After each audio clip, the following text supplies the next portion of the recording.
Good afternoon and welcome, my fiery friends, to another fiery fun stream. Wow, it's been a whole week since I've actually been on, but for those that forgot, I actually was on vacation, so it's great to be back. Oh, we actually already have someone on here. Psycho Juggernaut, hello! Welcome, my fiery friend. I think you're probably the first one that's here the earliest, but thanks again for joining us. Appreciate that.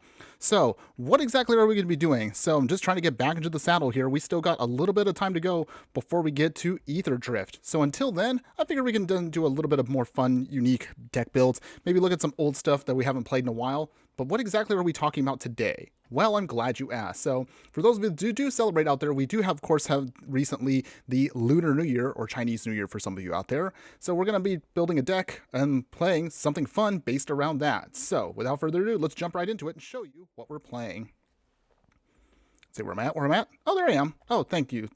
Welcome back. I'm very excited. Oh, glad you are. I'm excited too, because this is going to be a fun one today. So the deck we're playing today, again, to kind of celebrate with the Year of the Snake. So that is for those of you out there that are aware that in 2025 Chinese New Year, I believe it's also Korean and Vietnamese also, they're celebrating that. For those of you, again, Happy New Year on that one, and that's what we're going to be building and focusing on today. This one is a little bit slightly on flavor. There is some parts of it you're going to see that are not as optimized as they should be, but the reason for that is we just want to be on flavor as much as possible. But what deck is that? Well, as it just says above, this is of course the Year of the Snake. In other words, a Golgari build that's pretty much a mid-range pile that's trying to, again, just beat down our opponent with some cheap little death-touching snakes, or at the very least we can poison them out and just gain a bunch of value that way. But for those of you who haven't done this before or haven't even seen these streams before, here's how it works. All we're simply going to be doing first off is we'll talk about the deck as a whole. We'll do a brief little deck tech.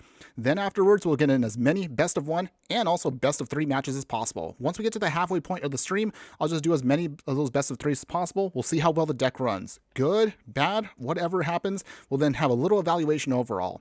Depending on what type of deck we play, today is going to be a non-budget build, but if you are interested in a budget version of this, I'll be more than happy to put up a link for that a little bit later on, probably in the replay after I'm done with today's stream. So let's go ahead, let's talk about the stats in the deck first off. So, longtime viewers of the channel and the streams know how we do it. We have to, of course, talk about the stats of the deck before we dive right in. So, our Golgari Year of the Snake, as it basically says it right there, it's going to be a black and green build with an average mana curve about 2.0.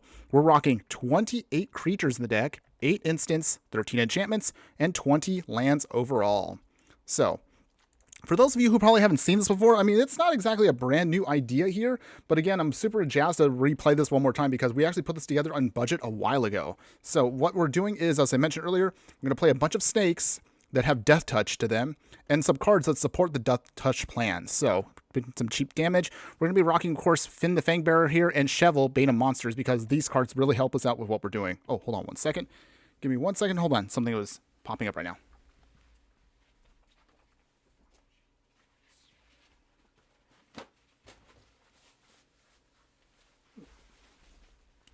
Excuse me, sorry about that for a moment, everyone. Just kind of had to take care of something that happened off to the side.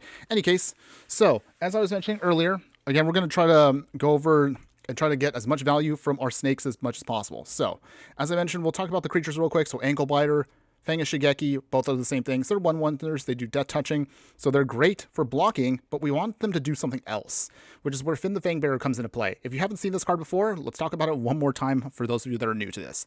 Finn the Fangbearer here is a 2-mana, 1/3 legendary human warrior. It has death touch, and whenever a creature we control deals combat damage to a player, that player will get 2 poison counters. So this, as you kind of figured out, of course, is our main game plan here. We want to try to get Finn out, start swinging with our snakes, then do some death touching damage.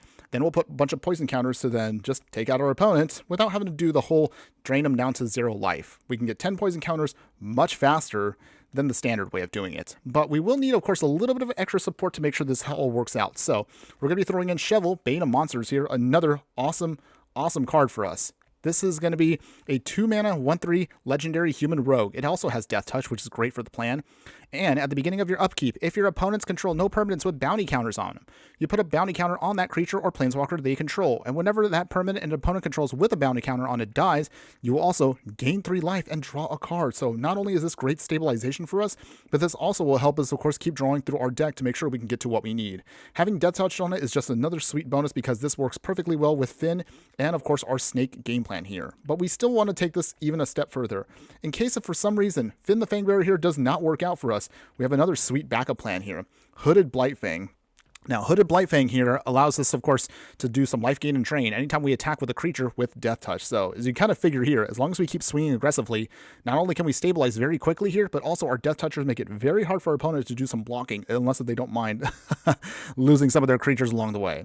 The other sweet bonus on top of this card is if a creature we control with Death Touch deals damage to a Planeswalker, we instantly destroy that Planeswalker. So, really easy for us to just keep the board clear as much as possible. Now, we also are going to have a couple extra bonus cards here. So we have UNT Fangblade here. So this is a Snake Rogue. It's 2/2. If it does deal combat damage to a player, we just venture into a dungeon. We honestly don't really care too much about the dungeon mechanic, but it is a sweet bonus for us. So I figured, why not? Let's have it in the deck. So it provides for us a nice little extra bonus for us for some more value. Now, from Pioneer's Master, so this is brand new from the deck that we didn't try out before. This is going to be Pharika, God of Affliction here. It's a 3-mana 5/5 legendary enchantment god, and it has indestructible, so that makes it very hard for our opponent to deal with here. And it says, as long as our devotion to black and green is less than 7, it's not a creature. However, if we do make it into a creature, it becomes a very, very hard thing for our opponent to deal with. I mean, this is, again, crazy good value. Also, for 2 mana, we can exile a target creature card from a graveyard, and that means we can create a black and green snake enchantment creature token with Death Touch. So this, of course, will help us just keep churning through our deck to make up more tokens. Keep in mind, however, if you exile any of your opponent's creatures, they will get the Death Touching Snake. So be mindful of what you're exiling as we play the game today. And then also a brand new card from Duskmourn that's part of this deck is also a snake, and it's also great for us. Granted, it doesn't have Death Touch, but it still does something that's actually hilariously awesome and very synergistic for the deck. So, Enduring Tenacity, 4 mana, 4/3 Snake Glimmer. Whenever we gain life, our opponent will lose that much life. If the tenacity dies, though, we can then bring it back as just an enchantment. So the key thing here is that's really, really sweet for the deck is Enduring Tenacity will also trigger off with Hooded Blightfang. So if we're attacking with, say, a Hooded Blightfang, that means we're draining our opponent for 2 while we gain 1 life. So that's another fast clock we can put on our opponent if we have the tenacity out. So that's great for our deck. As far as the support plan for our whole package here, we have Fatal Pushes, because most likely we might be doing some trading at various points of the game, so Fatal Push is a great catch-all removal. We need some protection here, so we have Snakeskin Veil. I know what some of you are thinking. Tamiyo Safekeeping arguably might be the better solution for this, but hear me out for a second here. It is, I mean, it's on flavor because it is a snake in the name, so that's why I actually wanted to have it. The +1/+1 counter can sometimes be a bonus every so often, but realistically, this is just for flavor purposes. Yes, I know, Tamiyo Safekeeping, again, is better, but we wanted to just keep that with that. So, just FYI.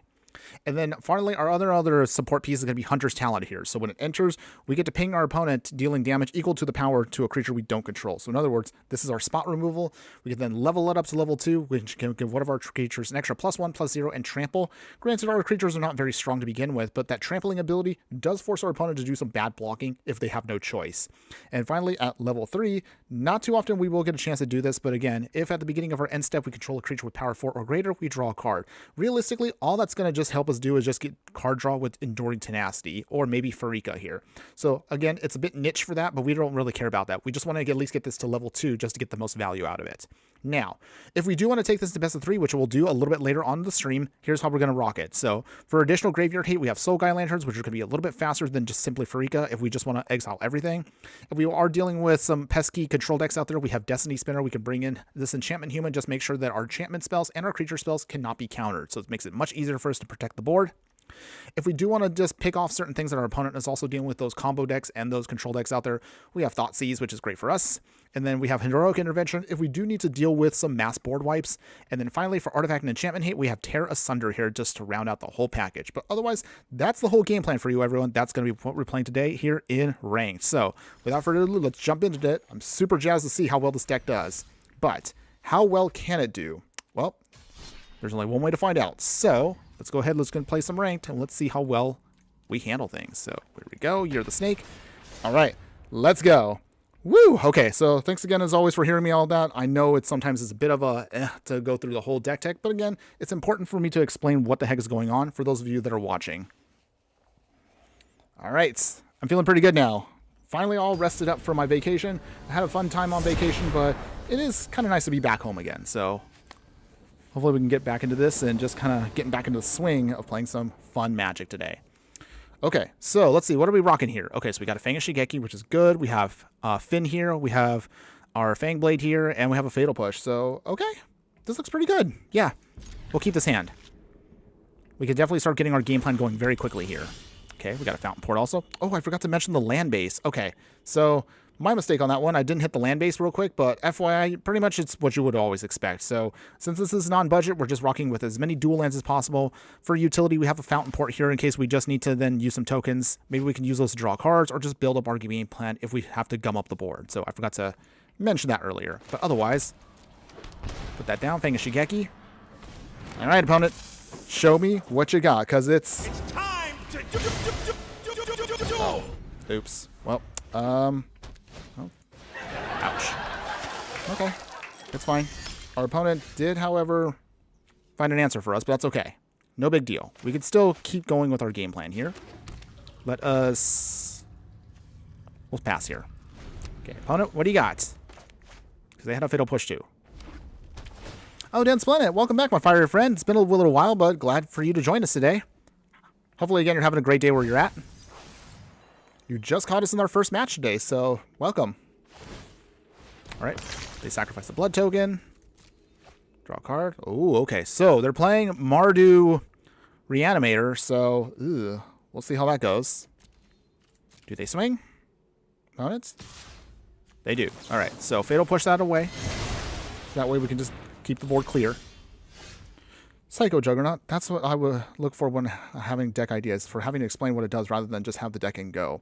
Yeah, I know that sometimes for some people out there, they just jump into it, but for me, I like to then kind of explain what the heck is going on, because I get that not everyone plays Magic every single day of their lives like kind of I do. So it is important, of course, to at least understand what is our strategy going into any game we're playing. So glad you appreciate that. Okay, we'll play Yuan Ting Fangblade here. So we get maybe some dungeon shenanigans going on. That'll be great for us. But if nothing else, it's also going to be a little tricky because our opponent's going to need specific removal to deal with that. Do you have an answer, though, opponent? You have 5 cards in hand. Blood Tithe Harvester comes back. All right. That's fine. Okay. Ooh, they sacked the blood token. All right. Ooh, the Thundersteel Colossus. Interesting. Do they not have enough wild cards for all the Parhelions? Interesting. Okay. Well, I mean, that's fine still. So with that, Finn the Fangbearer coming down. We will Fatal Push away the Blood Tithe Harvester. There we go. Now we're going to get our value here, everybody. This is what we came for. The value. Okay. Get our poison counters on. All right. Now we're going. Okay. Lost Mine. The Scry for 1. We can get... Oh, my goodness. Yes. This is lining up beautifully. Beautifully. Okay. Keep that on top. Get the poison counters. Okay, opponents. You're going to need an answer very quickly here. If you're missing out, I mean, it's fine. Huh. Okay, there's another way of Parhelion. They don't have the Grease Fang yet, which is interesting, but okay. That is a choice. Fatal Push. All right, that's annoying, but it's fine. Not a big deal. We still have a Hooded Blightfang, which is great. Hooded Blightfang. Fang of Shigeki. Just running out all of our stuff. Paying our opponent. Do you block opponents? Block? Maybe? No, they don't. Okay. Nice! We get some more value. Okay, so for this, I think... I think we'll make the treasure token. That could be helpful for later. Dense Planet, as much as I want a duo, currently my phone is going under repairs for a display screen, and I forgot my account to play on PC. Oh. Well, that's a shame, but that's okay, my man. Don't worry. I'm sure we'll maybe later in the week we'll have a chance to have some games. I might... Maybe if not this week, maybe for sure next week before we get into Ether Drift, maybe I'll just do another fan stream. In other words, a stream where all of you out there that are interested, we can already play against each other and see how well we do. Maybe I'll do that a thing. It's been a little while since we've done it, so why not? All right, so in the meantime, just swinging away here. Ping, ping, ping. There we go. And there you go. Our opponent has had enough. All right, we got there, everybody. First win of the day. Victory. Oh, man, we are so back. So back, everybody. There we go. That's what you want to see. You love to see it. All right, first game. We got it down. Victory. Remember to always do your dailies, kids. At the very least, try to get them up to at least 4, as always, because that'll at least get you the most amount of stuff for at least the least amount of work, I should say. All right. What is the deck? Oh, it's basically Golgari Poison / Snakes. So we're using our snakes. I guess I could say maybe it's mostly a death touch deck, but we realistically are relying on our snakes to get the most value with some support with Finn the Fangbearer for poison support and using Shovel to destroy cards and then hopefully gain some card draw and life gain from it. So a little bit of everything. I guess you could say we're just trying to drain out our opponent in some way, shape, or form. But okay. I mean, you'll see it in a bit. Sorry, I'm a little disjointed right now, but you'll see what I mean in a bit. In any case, okay, so slow hand here. We have 3 lands, which is good for the Blightfang, which we can get that down. Enduring Tenacity will support Blightfang later. Snakeskin Veil for protection and Hunter's Talent. Okay.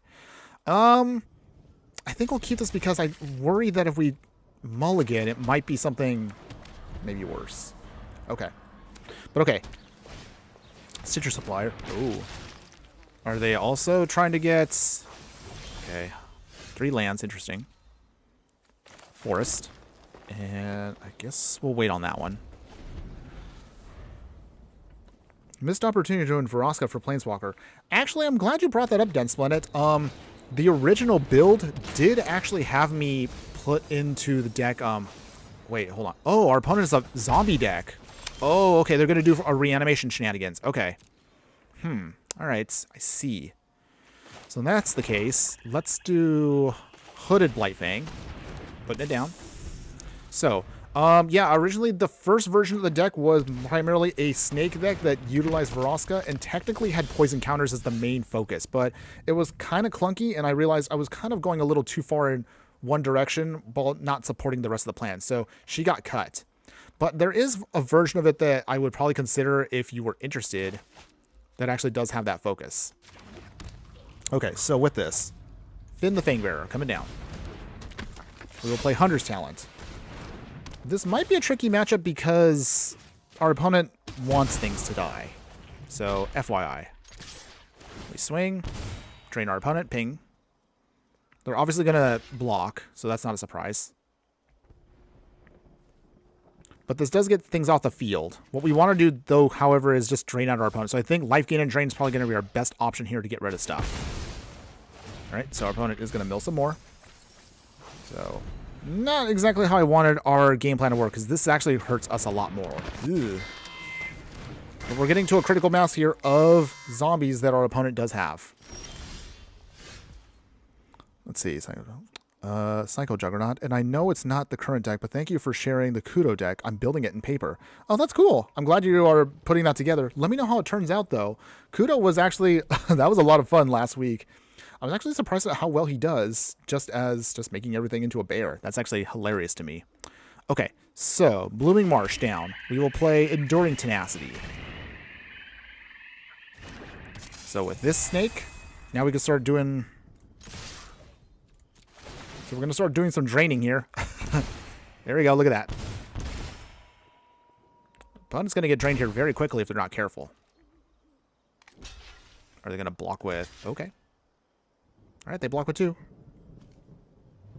Do they discard? Wait, no, they can't discard yet. But they get to tap just to do some stuff here. Alright. Okay, opponent, do you... Okay, they do. They bring it back. Okay, so the goal here is we got to find a way to stop them as fast as possible before they can get to their shenanigans with the zombies here. But I don't know if we're going to be able to pull it off in time, though, because they are... gonna go off pretty quickly here once they get their final land. At least that's what I'm worried about. But we'll see. Okay, so with that, Land of War Elves. I'm sorry, Land of War Wastes. Okay, and then...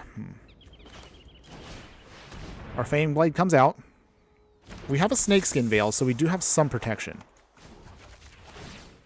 Hunt to level 2. Okay. We swing here. So for this, Enduring Tenacity will be put on top of the snake, so this means we can force through damage no matter what. But the deck is working. I mean, you can see it right here. Dense one. Which one did you cut? Oh, it was... So, yeah, the first build I had just had Vraska, but it was mostly just snakes and some random proliferate poison cards. So it was very clunky. It didn't work out how I was expecting it to, so I had to cut that from the deck. Okay, our opponent right now is definitely blocking everything, so I'm guessing... that probably means that we're definitely going to start dealing with stuff We're probably going to get... yeah, they're definitely going to start reanimating stuff very quickly here. I'm trying. We got him down to 7. But I don't know if that's enough. Make a treasure token. Okay. Oh, this is the turn, everybody. Do they actually bring back all of their zombies? There they go. Ugh. And did we lose? I think we might have lost here. Ouch. Yeah. Well, that was terrible. Alright, I mean, they got their combo off, so I mean, I can't fault them on that one, but dang. There really wasn't much we can do on that one, because... yeah, we got wasted there horribly. It's fine, though. It's fine. It is what it is. It's okay. I mean, that's mostly what zombies want to do, and unfortunately, in order for us to get through that damage, we had to keep pushing, so our deck didn't do us any favors there, but that's okay. No big deal. We'll keep trying. Just keep playing. Maybe include the Vraska that proliferates. I mean, we can still look at possibly a different variant of this again, but I think if I was to redo the deck again, it probably wouldn't be snakes, but that kind of takes off the whole point and flavor of today's deck on stream. Not a problem, though. I mean, I do have I have the older build that I put together a while ago that technically you could use with Vraska, but I guess maybe a sideboard option for her, I guess, if I was to really think about it. But there is many ways you can build this. In any case, though, got our Blooming Marsh down. We'll put down our Ankle Biter.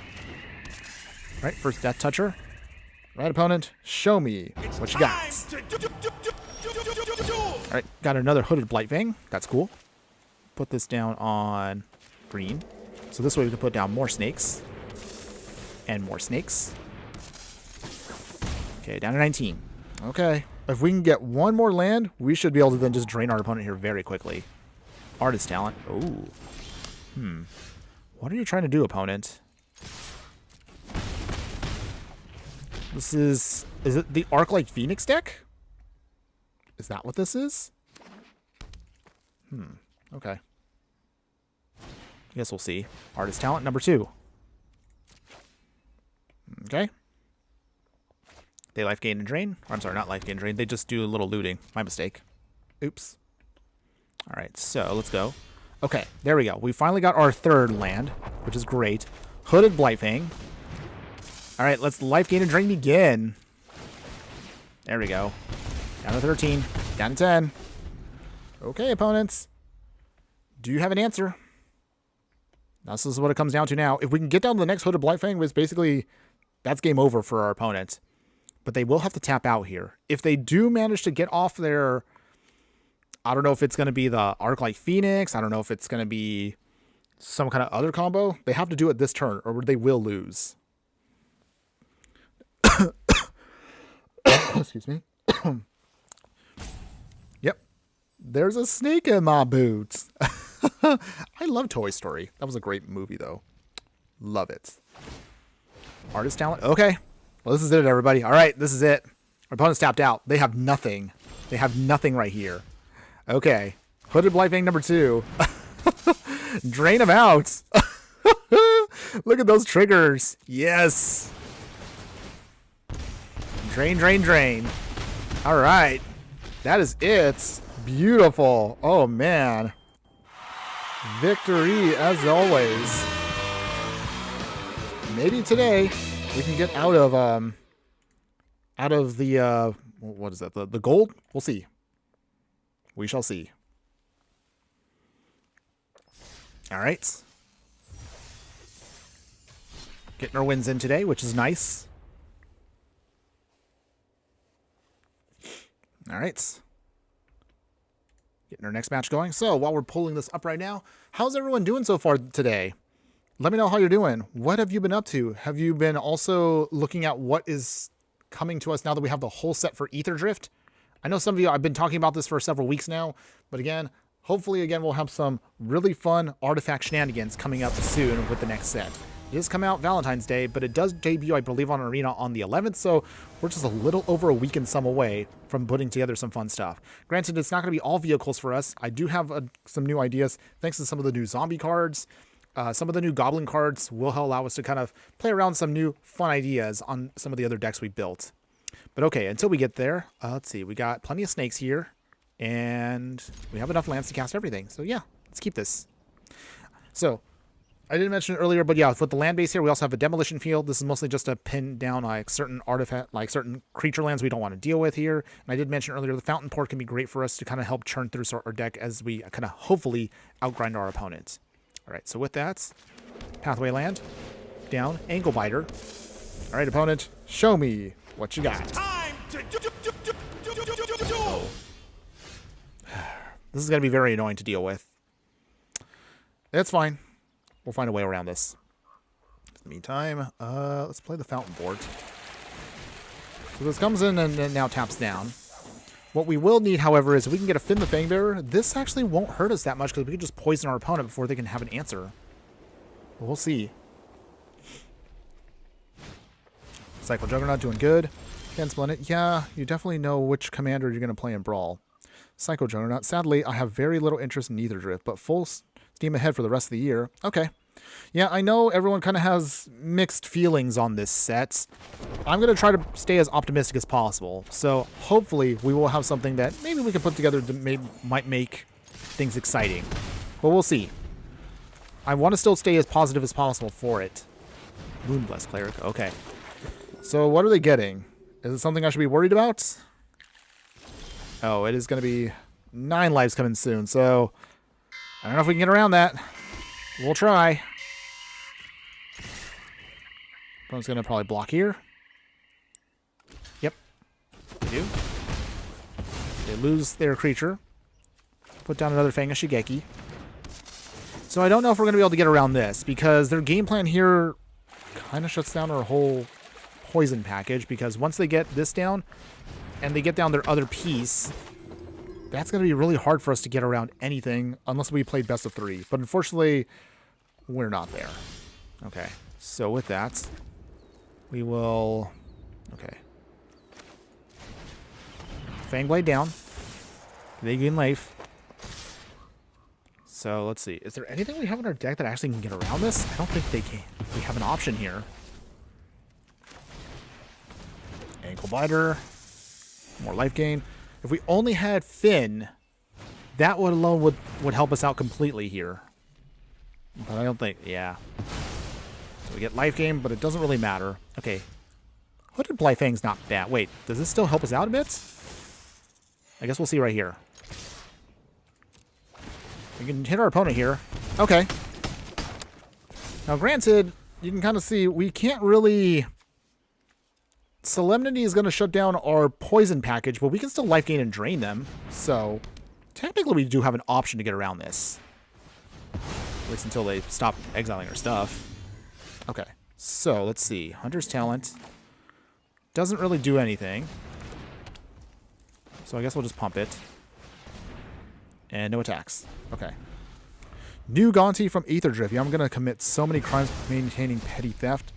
Oh yeah, I know you're definitely excited for new Gaunty because you are a dirty little thief, Dense Planets. I know you like stealing stuff, but hopefully, maybe we might look at building Gaunty, because now we have quite a few Gaunties actually that we can build quite a few decks in. If not in regular 60, we could definitely do it for Brawl. We'll see what happens.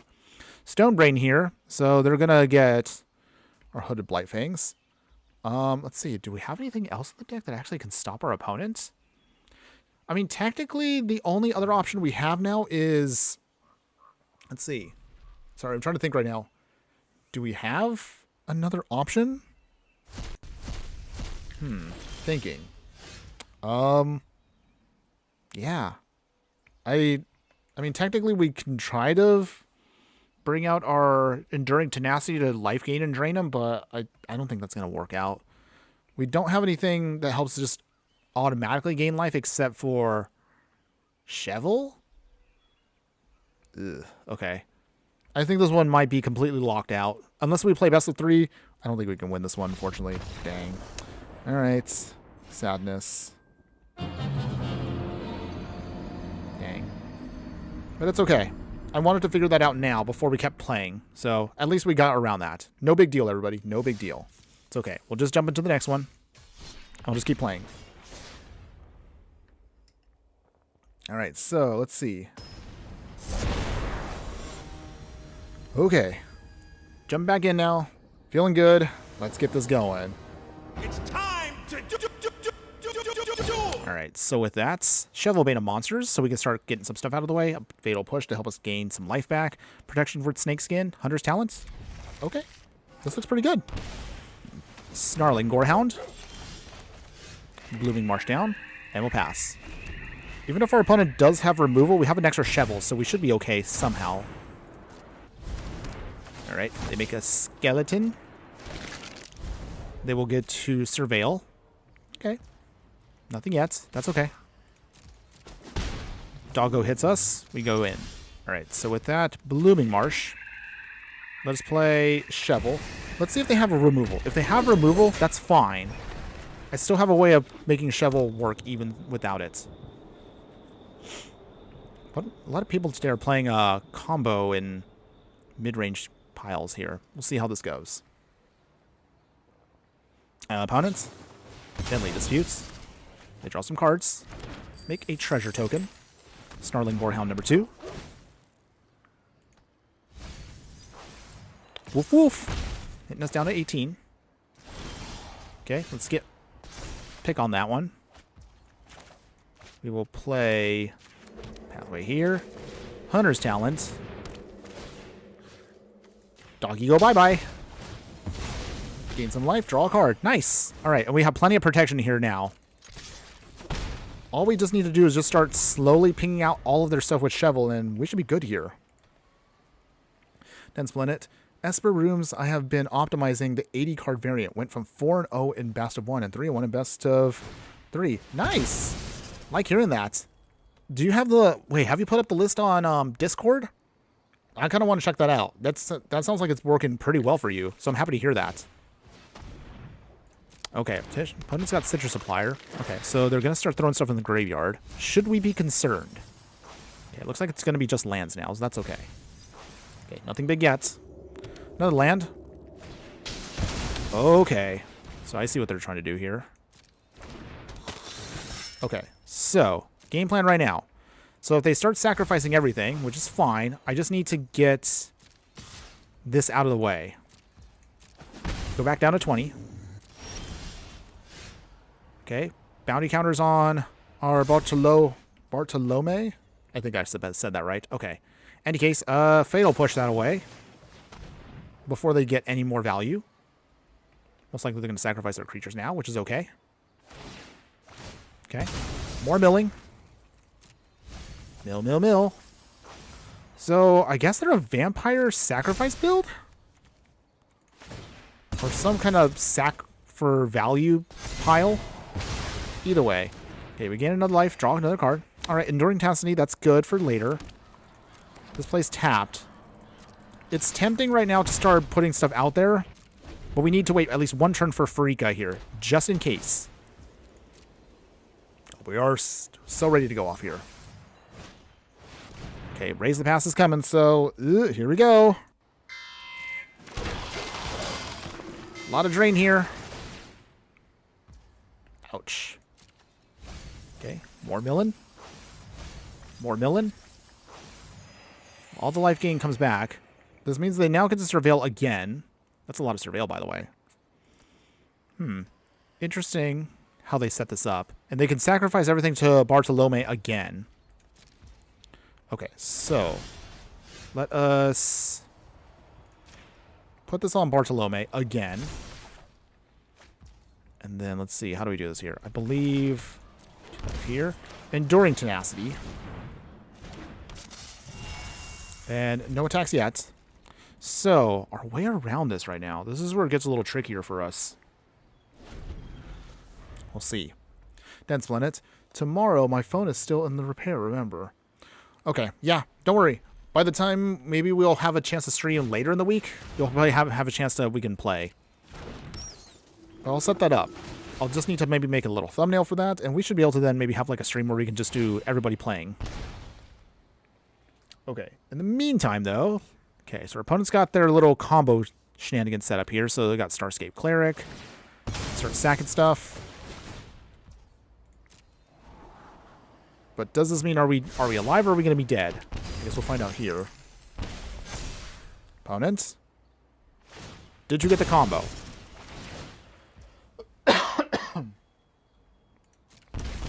The only thing that's going to be annoying about this is having to track and resolve every single trigger. Ooh, jeez. All right. Well, while our opponent's going off here, I guess my next question is, so let's see. Sorry, I was going to ask. What format should we focus on for the first stream once we get to Ether Drift? I mean, I'll probably put out a poll for that on YouTube, but some of you out there that are watching right now, or at least check out the replay, let me know. I'll definitely put that poll out still, but let me know what you are interested. Do you guys want to see 60 card? Do you guys want to see a Brawl deck first, where we can kind of make it buildable for even, say, well, I don't know, actually for Commander? Yeah, let me know. We'd love to hear that. Opponent? Okay. Well, they literally had everything die. Reload the path. Okay. Yep, and we're dead. Alright. Dang. Well, we apparently somehow today just got wrecked by 2 actual combo decks using Raise the Past. Wow. Now, granted, we also have a deck that's kind of set for that, but we haven't played it yet. I have trying to figure out when's the best time to put that on stream. Maybe we'll put it up next week. We'll see. Okay, got Ruby. Not a big deal.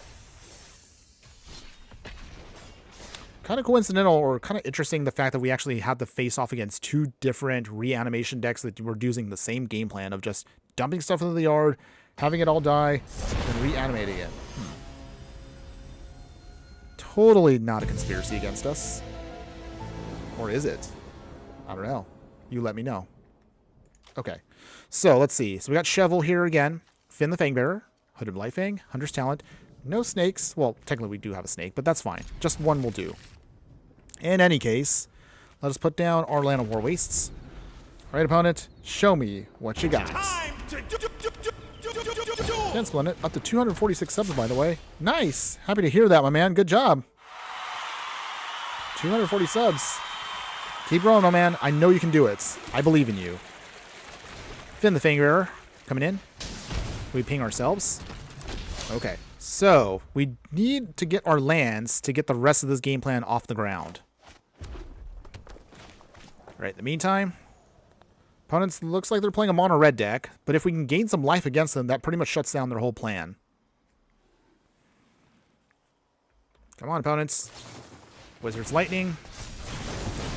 I mean, granted, it's kind of stinky to have our stuff get blown up, but that's actually not the worst thing.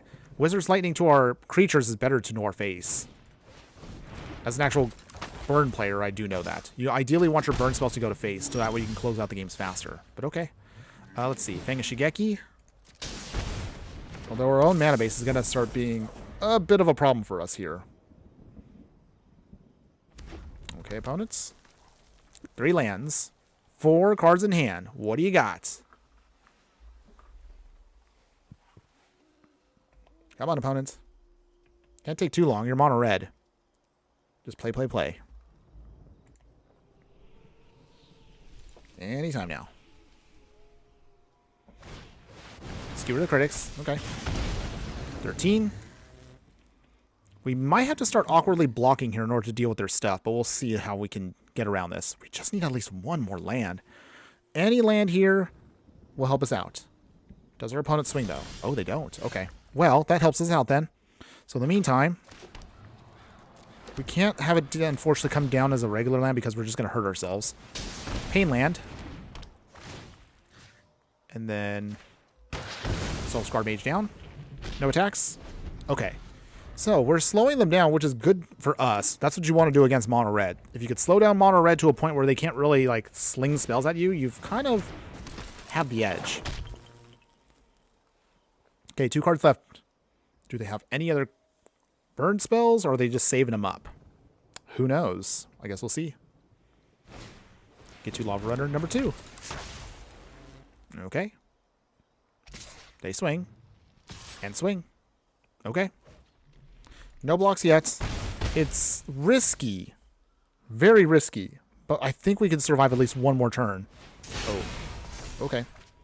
Light up the stage. Another Soul Scar Mage coming down? Maybe? Or is it going to be the Kumamo? Nothing yet. Okay. Well, I guess that helps us out just a little bit. So, let's see. How do we do this here? They technically don't have a burn spell, so we actually would be better off getting a creature down now. Hooded Blightfang. And then with that, drain them out just 1. They're obviously not going to block, so we could take that free damage. Okay, so Hooded Blightfang here should be able to slow down our opponent completely, at least until we can get some more answers out. Monster Swift Spear. But if our opponent does swing, that is in our favor here. Soul Scar Mage. Dense Limit. What is the name of that vehicle card that has a big stat but very high crew requirement? Oh, I know which one you're talking about, but I cannot remember the name right now. But I know which one you're talking about. That card, I think we're going to probably build something utilizing that because it looks exciting to me. But we'll see. In the meantime, block 1 Swift Spear. Down to 2. Ugh. We're in the danger zone. But can we find a way out? We'll see. Okay, so with that, let's play... How do we do this here?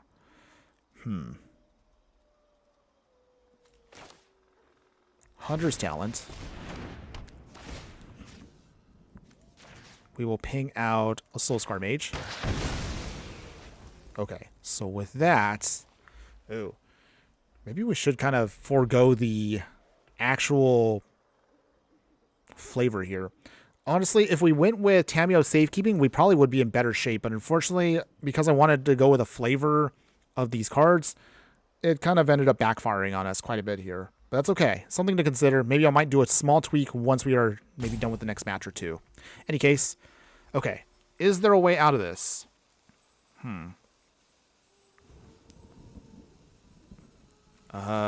No attacks. We'll see. So our only way out of this right here is if our opponent does not play any hasty creatures. If we can get around that, we should be fine. Maybe. Oh, never mind. Okay, well, yeah. And we lose that one too. Dang. That's unfortunate for us.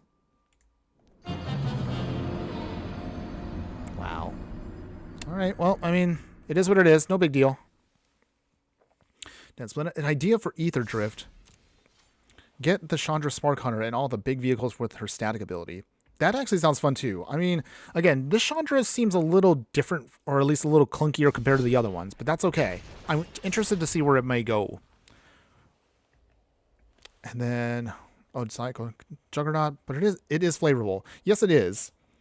And as much as I love being more flavorable than sometimes being more optimized, in some of our matches today, it's been a bit awkward because the Tamiyo Safekeeping actually would have kept our creature alive and it would have given us some life gain. So, something to think about. Something to think about. Any case, okay, so this time we got Shovel here. We've got Finn. We have some removal. And we do have Endurance for later. We can keep this hand. We should be fine with this. Let's play a Blooming Marsh. Unless they put down something that's bigger and threatening, we should be able to then forego a turn of not playing anything, which they didn't, which is good. Alright, so with that, Shovel coming down. Alright, opponent, show me what you got. Show me what you got. Come on. Bring it on. Nothing yet. Okay. Demolition Field. Let us... How do we do this here? I want to put down Finn down, but I think we'll wait. Down to 19. So, reason for that is I need a way to give Snakeskinville an option so we can protect ourselves here, but we'll see.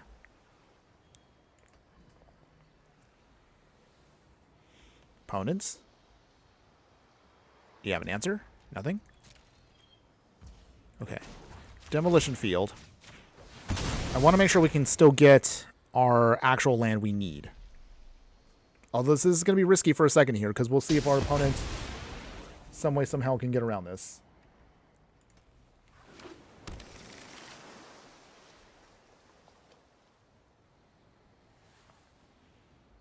All right, we'll take action here. Get our forest. Okay, so we have protection now, which is good. Hooded Blightfang is nice too. Finn. Does this resolve, or do you have an answer, opponent? Oh, it does stay. Nice. Okay. Let us swing. Merfolk Trickster. Ooh, okay. So in that case then, what do they hit? They turn that off. I don't think so, opponent. Shovel here. Do you let that through, opponent, or do you block it? Block it? I know you're going to block it. Come on. There's no other reason to keep the Trickster out there. Oh, they let it go. Okay. So we did get our poison counters in. Nice.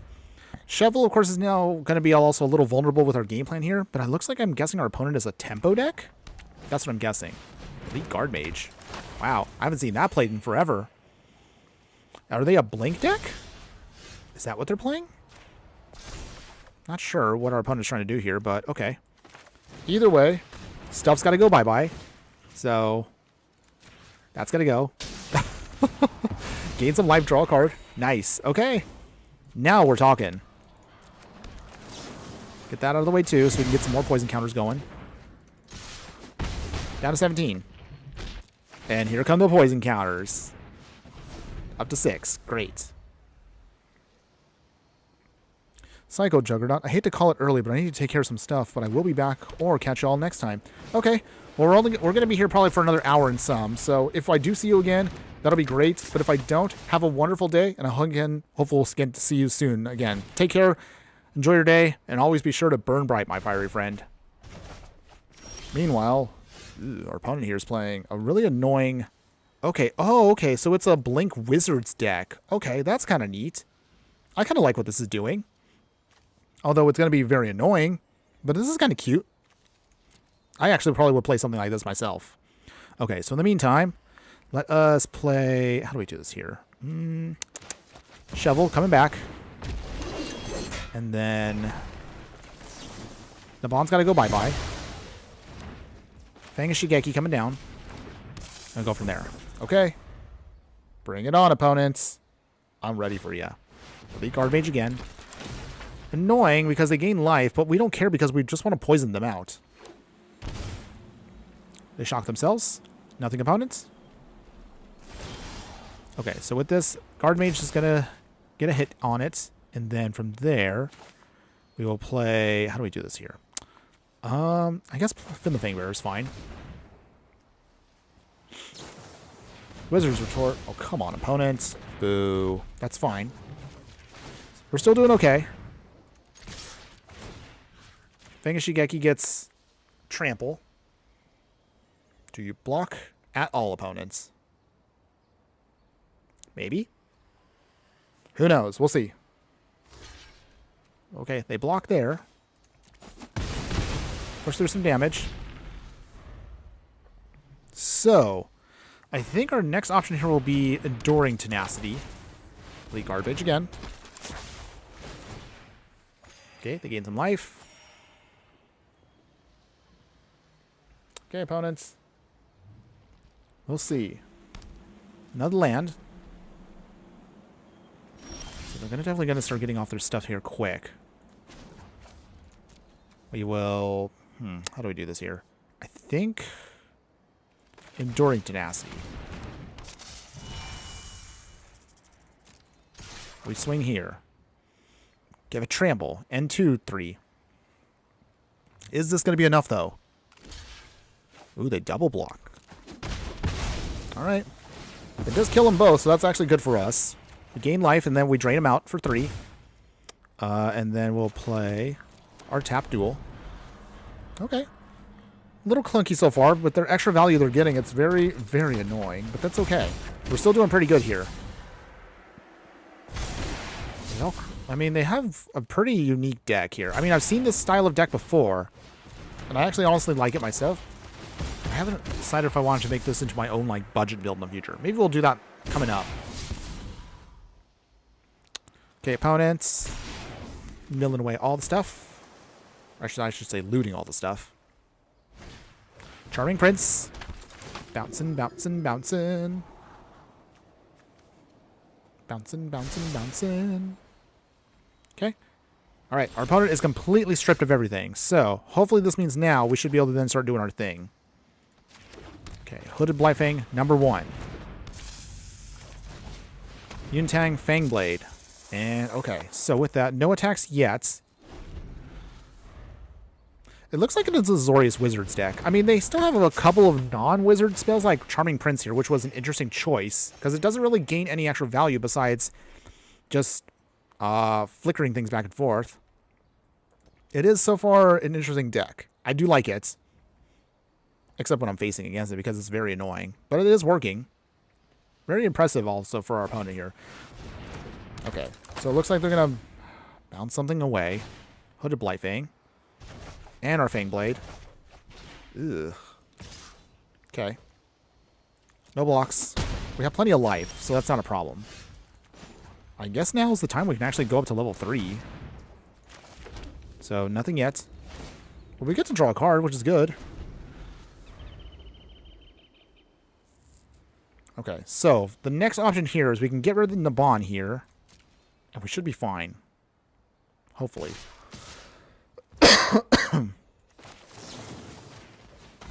Okay. Their main wizard is down. So this does mean that we should now have a chance to start doing our thing again. At least I think we can. Opponents? Finn the Fangbearer. Nice. Okay, so Hooded Blightfang coming back. Fangblade coming in. No attacks yet because we just want to start drawing cards. So this has been good so far to us. However, we do have at least enough now where Finn the Fangbearer, Hooded Blightfang should all be able to start triggering off very quickly here. We just need to... Oh, come on. Okay.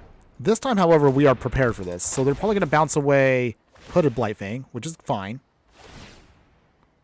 Fangblade also is getting, unfortunately, bounced too, but this is okay. So we only lose one card this time. And that does mean that we can now play the other Blightfang very quickly here. Okay, down to 16. Ooh, Farika's not bad either. We have plenty of stuff in the yard now. We can start eating up everything. Farika. Okay, no attacks yet. Draw another card. Okay, Enduring Tenacity. Okay. So I think next turn we should be set to go here. Because with this, Enduring Tenacity, we should be able to drain out our opponent here very quickly here. We have one card to worry about. I don't know what it is, but we'll see. Okay, come on, opponents. Is this the turn we're going to get the victory? We'll find out now. Enduring Tenacity. Do you have an answer? Yeah, I'm playing Farika. This is, again, just to make some extra snake tokens. Ooh, Merfolk Trickster. Do they shut us down? They do. They shut down two things. Oh, geez. Very, very annoying. Okay, so instead... I guess we'll just do it this way.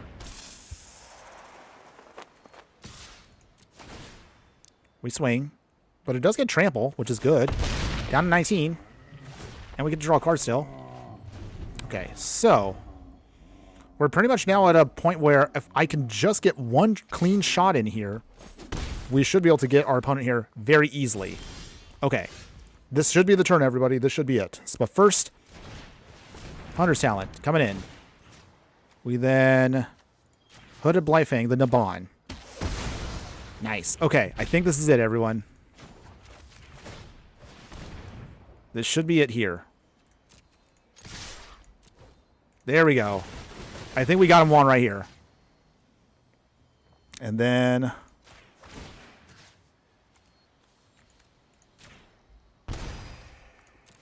oh, my goodness. Okay, it's finally going off. We did it, everybody.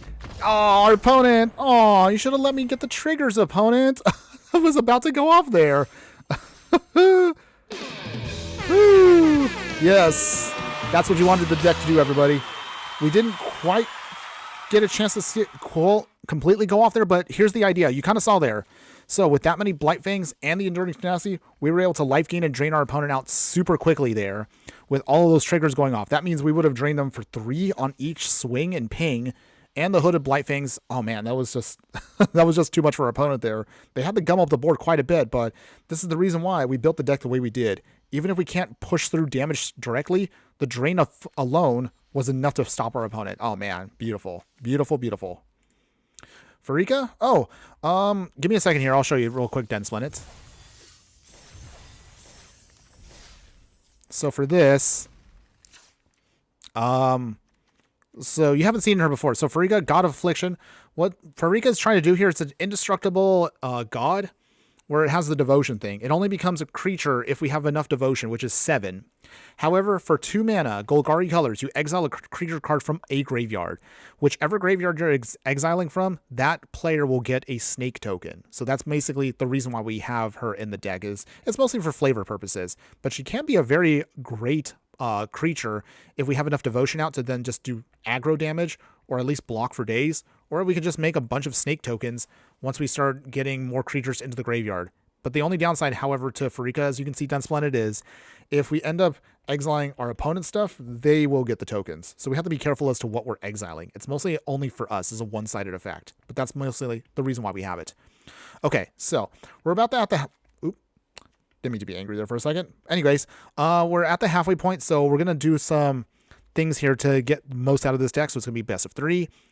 Snakeskin Veil is on flavor, but just for the sake of best of 3, I'm going to switch it out to Tamiyo Safekeeping because that card is honestly going to be more optimal for the deck because it gives us better protection and it also gives us a an option there. Oh, Prince Emery's subscribed. Thanks for joining us, my fiery friend from YouTube. Welcome. I don't know if you're there, but I appreciate your support. So thanks again for that.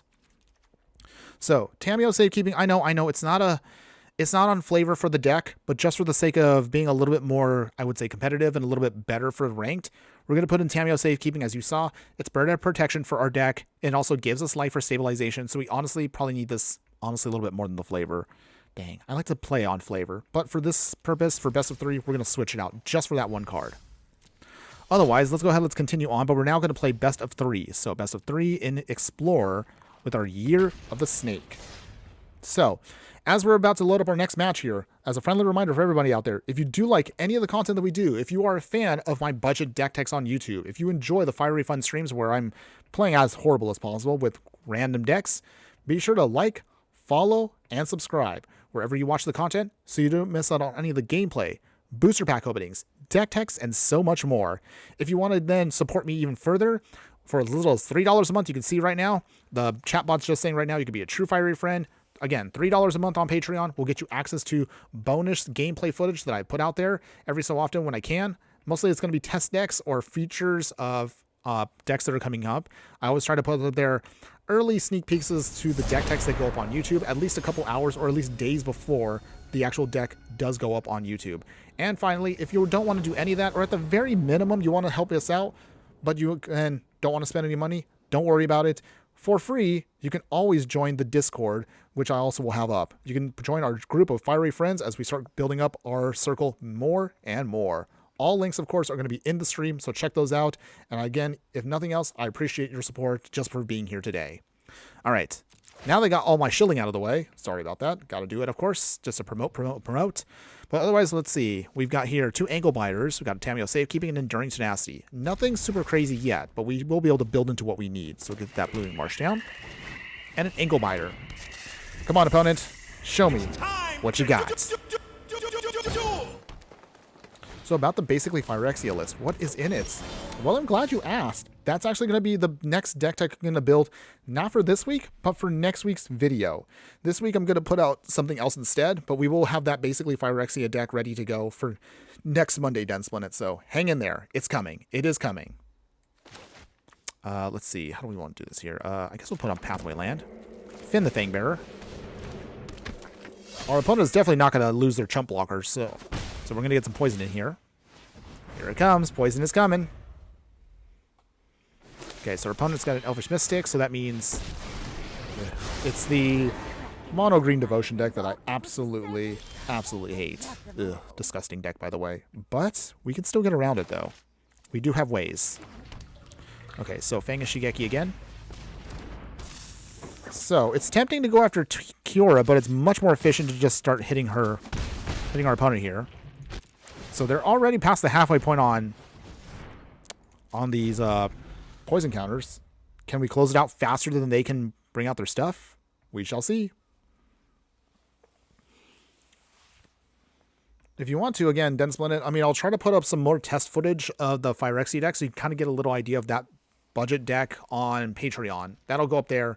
Maybe some extra footage later in the week. I'll put that up.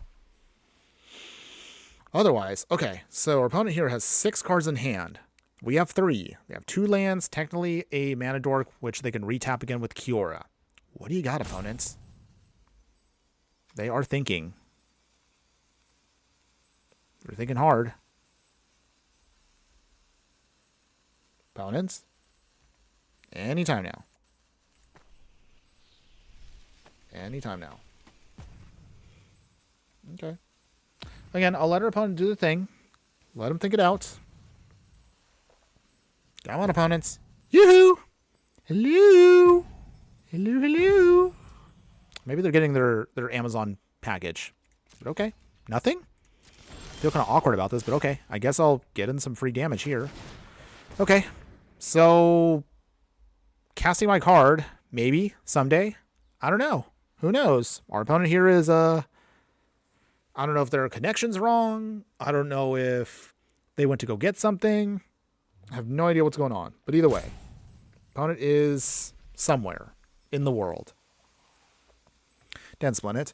My guess, tribal poison with a flexible sideboard. Sounds nice. Well, you'll see. You will see soon enough with everybody else.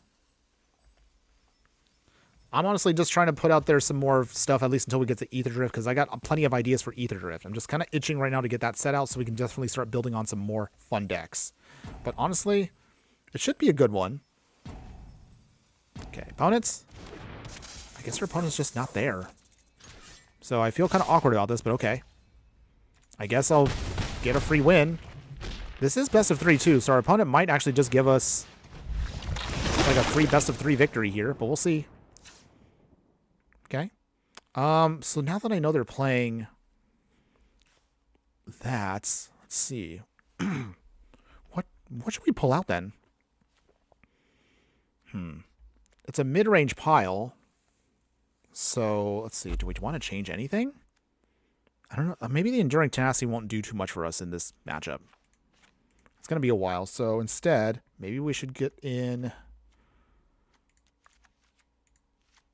I think we'll bring in the Thoughtseize. I think that might be our best option for us. Yeah, Mono Green is Devotion's nasty. I still find the deck absolutely disgusting, and I honestly don't like to face it, but it is what it is. Mostly, anytime I've been able to destroy it, it's usually because I have a control deck. The only times I've had no problems dealing with the deck is, of course, control. But okay. I have no idea, again, if our opponent is even there. But if they aren't, we basically are going to get a free big chunk of wins here to move us up in gold. Just trying to get out of gold, try to get the platinum. Oh, that's all we're trying to do. Anything beyond platinum is just gravy. Okay. Opponent is somewhere. Well, I guess while we're waiting this out, I'm trying to think again. What? I got to start pulling up on... I'll probably pull this up on Discord soon as to what cards we're looking at. And I'll probably also put it out to a vote for everyone. Maybe a little bit later this week also. A vote for what format you guys want to see and what format... Or I'm sorry, what colors... Or I'm sorry, what decks, cards, whatever you want to see from Ether Drift. Again, I'm well aware that the set is a little divisive, and it's not the most popular, at least I would think with most of the community, but I'm going to try to be positive about it, only just because I love vehicle cards, and hopefully this will be a set that's going to create that momentum to give us more unique vehicles, which will make them a lot more enjoyable and more fun for future decks. Yeah, maybe he does disconnect. I mean, if he disconnected, I mean, it is what it is. We've had our own share of technical issues in the past, so I probably shouldn't hound on it too much. Oh, okay, well, there you go. Well, I mean, it is what it is. Free win. So I'll take it, I guess. All right, there we go. Get all of our dailies in. Oh, wait, that was actually play. Oh, we were in the wrong queue the whole time. Oops, no big deal. Okay. Explorer rank, best of 3. There we go. We're in the right queue, everybody. Totally did not mess it up on purpose. It's okay, though. I guess that didn't matter anyway because he wasn't even there, so it's totally fine. Okay, so shaking it off now and try to get in another match here. Loading up. Loading up.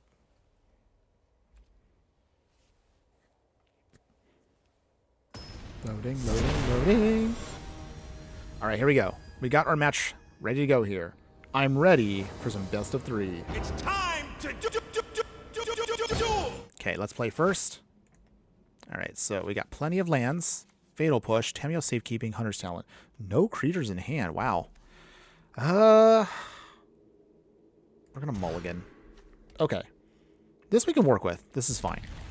Put back Shovel. Blooming Marsh. Thing of Shigeki. Okay. Show me what you got, opponents. Cauldron Familiar. Ooh. Key cat time. So with that, let's put down actually Shovel first. So if our opponent ends up losing... No attacks yet. So if our opponent sacrifices the Cauldron Familiar with Shovel, that should mean that we should be able to get some free value out of that once they get it down. There we go. Okay. Now we're set to go. Fin the Fangbearer. Swing. Opponent. Do you have an answer? Deadly Dispute. I mean, that still triggers off for us anyway, so I'll take the extra card. Thanks, opponent. And we also get poison counters anyway. 2. Dense Linnet. Still getting the wild cards. Really want to make Grixis Rooms. Well, hopefully that works out for you. Opponents. Oh, wow. And they already gave up already? Wow, they are not ready for poison. So, nice. Very nice. Okay, so how do we deal with Rakdos mid-range? Okay, so first off, Soulguy Lantern's coming in because we need to keep their graveyard clean.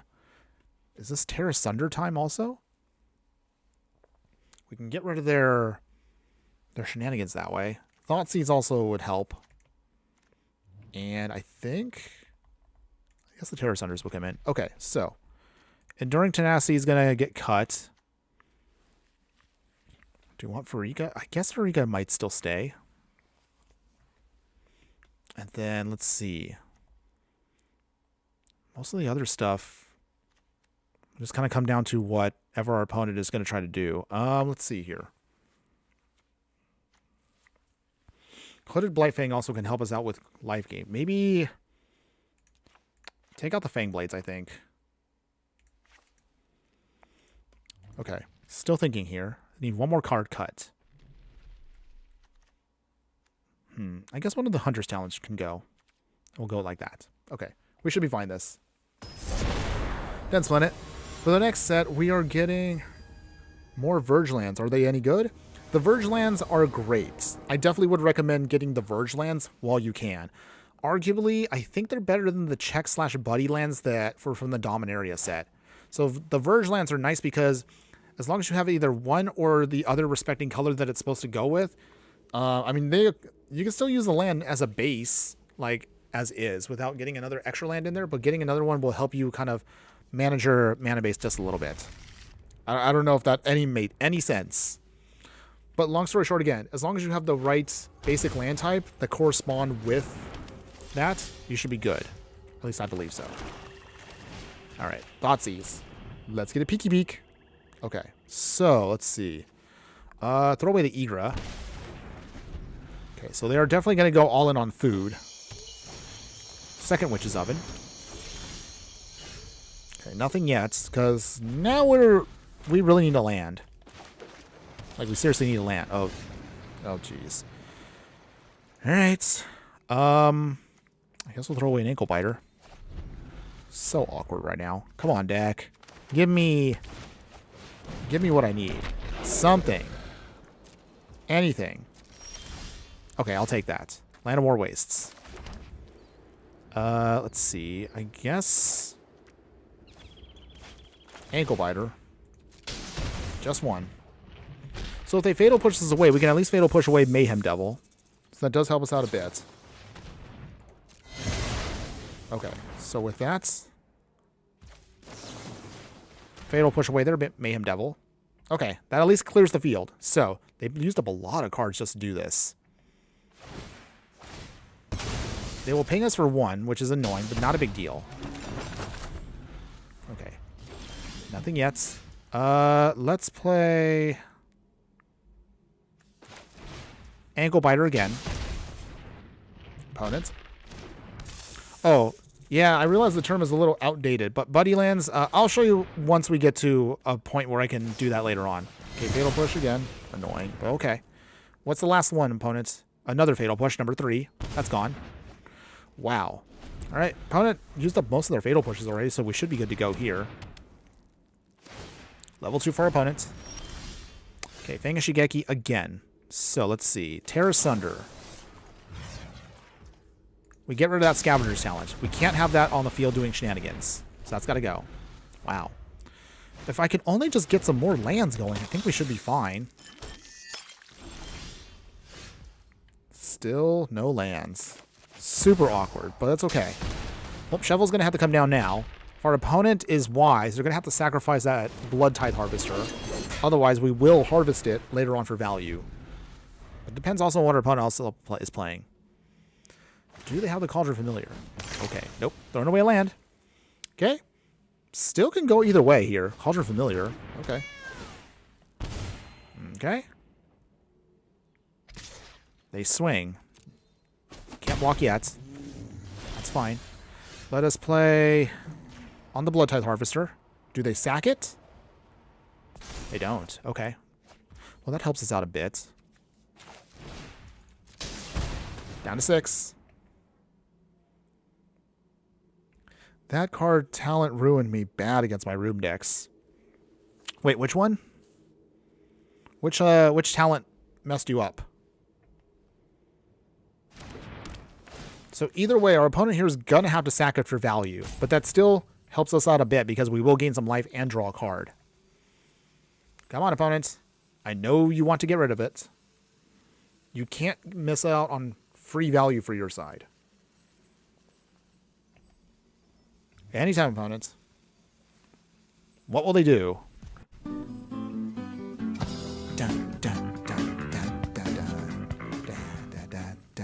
Oh, Scavenger's Talent. Yeah, it's a really good card. Where's it at? Okay, there it is. Yeah, very powerful card. I greatly underestimated how much mill you can get from just one single copy. Opponent, come on.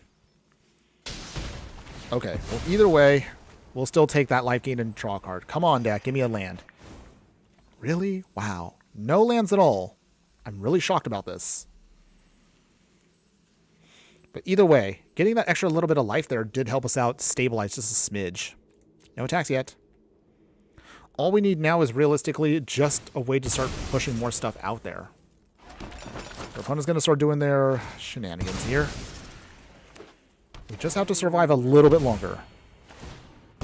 Just a little bit longer. Come on, deck.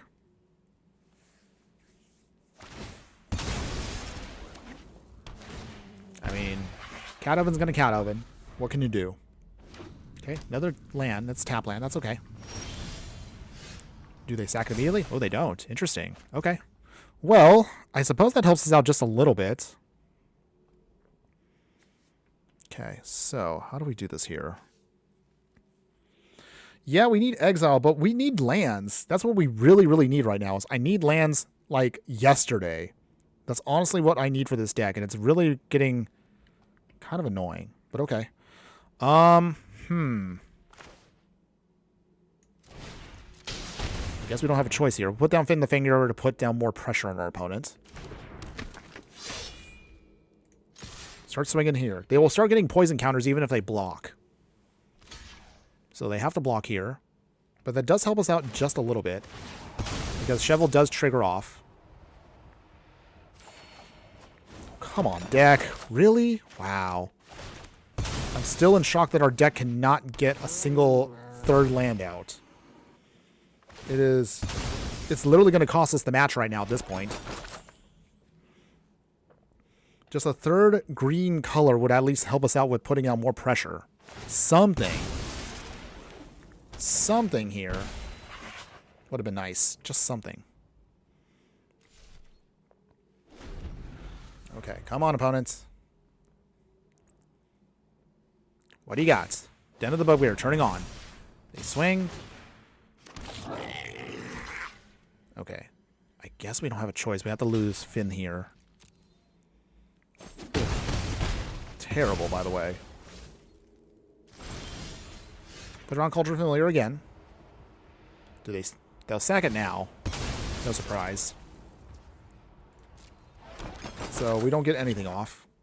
Ooh, there we go. The Soul Guide Lantern. Okay. Well, we kind of found our option here. Do they let it resolve? Obviously not. They're going to have to immediately bring it in again with Witch's Oven. Because there's no way they're going to just let it go. Come on, opponents. Do your thing. Come on. There we go.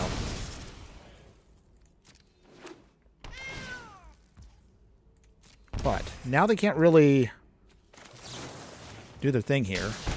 Down to 3.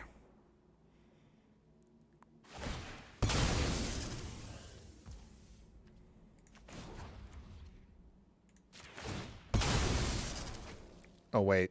Oh, they still have one more food, don't they? Okay. Yeah. Okay. Well, can't get around this. Yeah.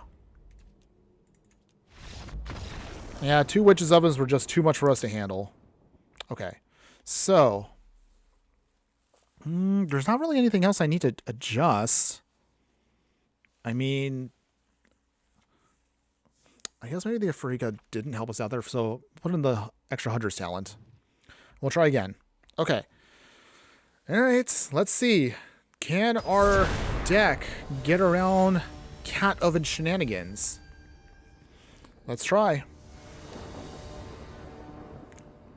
Alright, let's play.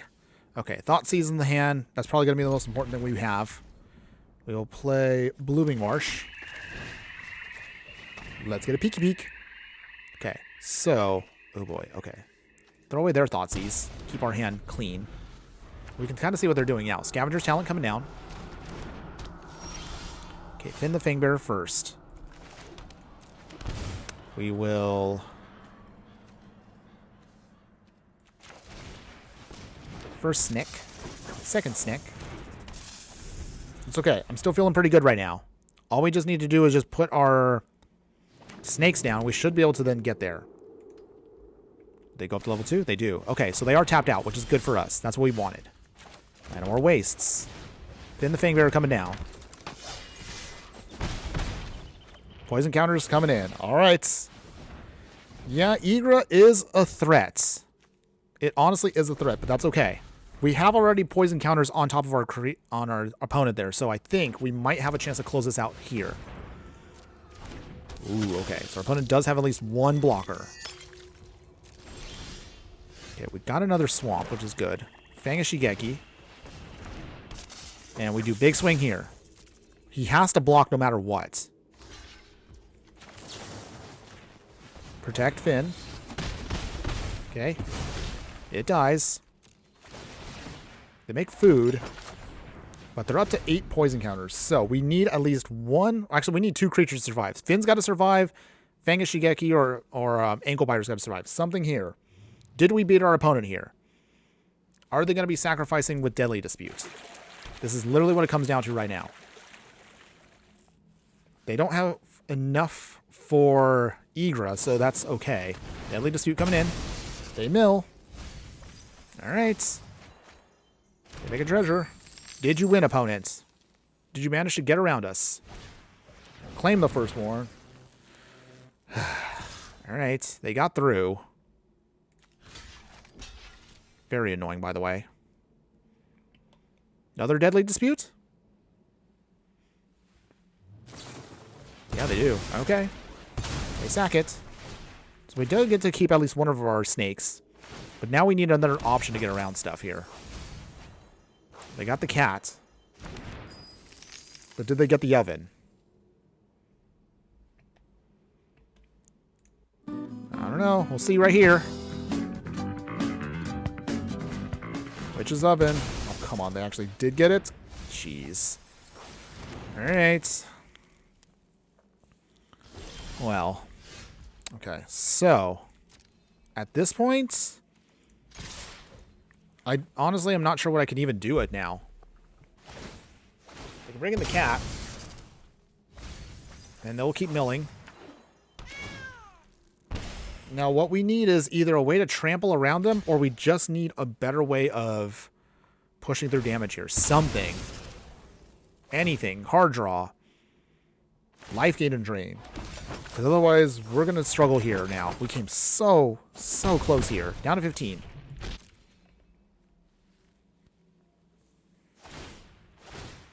Okay. More milling. Honestly, I wonder if it was a bad idea for us to also swing with Finn. Maybe I should have held back just for a bit. Well, I guess we'll never know now. Culture Familiar number 2. Okay. Alright. Blood token. Throwaway Eager. Interesting. They've gone through half of their deck now. They got another cat in the yard. If they get a second Witch's Oven, we're going to be in a bad spot. Ooh, okay. So they actually upgraded Scavenger's Talent to number 3. Are they going to sack a bunch of stuff? I'm guessing 2 cats and... Ooh, oh, wow. They got rid of the oven, too? Wow, I'm kind of shocked. Okay. All right. More milling. More milling.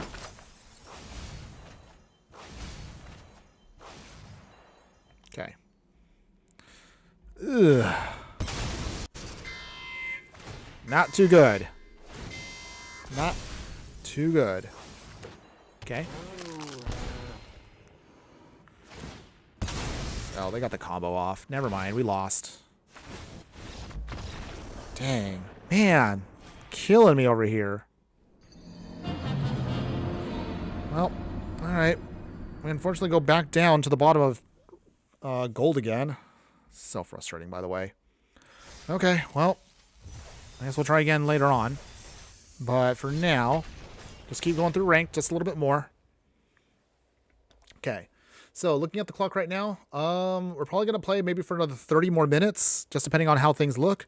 Because even though I am back from vacation, I still got a big boy job I got to do. So, as much as I, as always, mention to everybody out here, I'd love to, of course, keep playing as much as possible. That'll be pretty much all we can do for today. But, of course, we appreciate your support. If you do, again, want to continue on watching stuff, hey, be checking out at least one of our other replays. I really appreciate that. Again, it also looks good for the algorithm with YouTube and everything, just to keep pushing out all of our content. So that way we can get more and more people watching our Fiery Fun streams. In the meantime, all right, so let's try again with a best of 3. Based on how these take, might be taking maybe 1 or 2 more matches, depending on how this looks. Okay. Very slow hand here, but at least one Fang Shigeki means we can kind of do stuff in the early game, and maybe we can draw into what we need. Might be a little for this, but we're going to keep it. Opponent is also mulliganing, though, so I guess that kind of helps out a bit. Okay, so in the meantime, over on 2.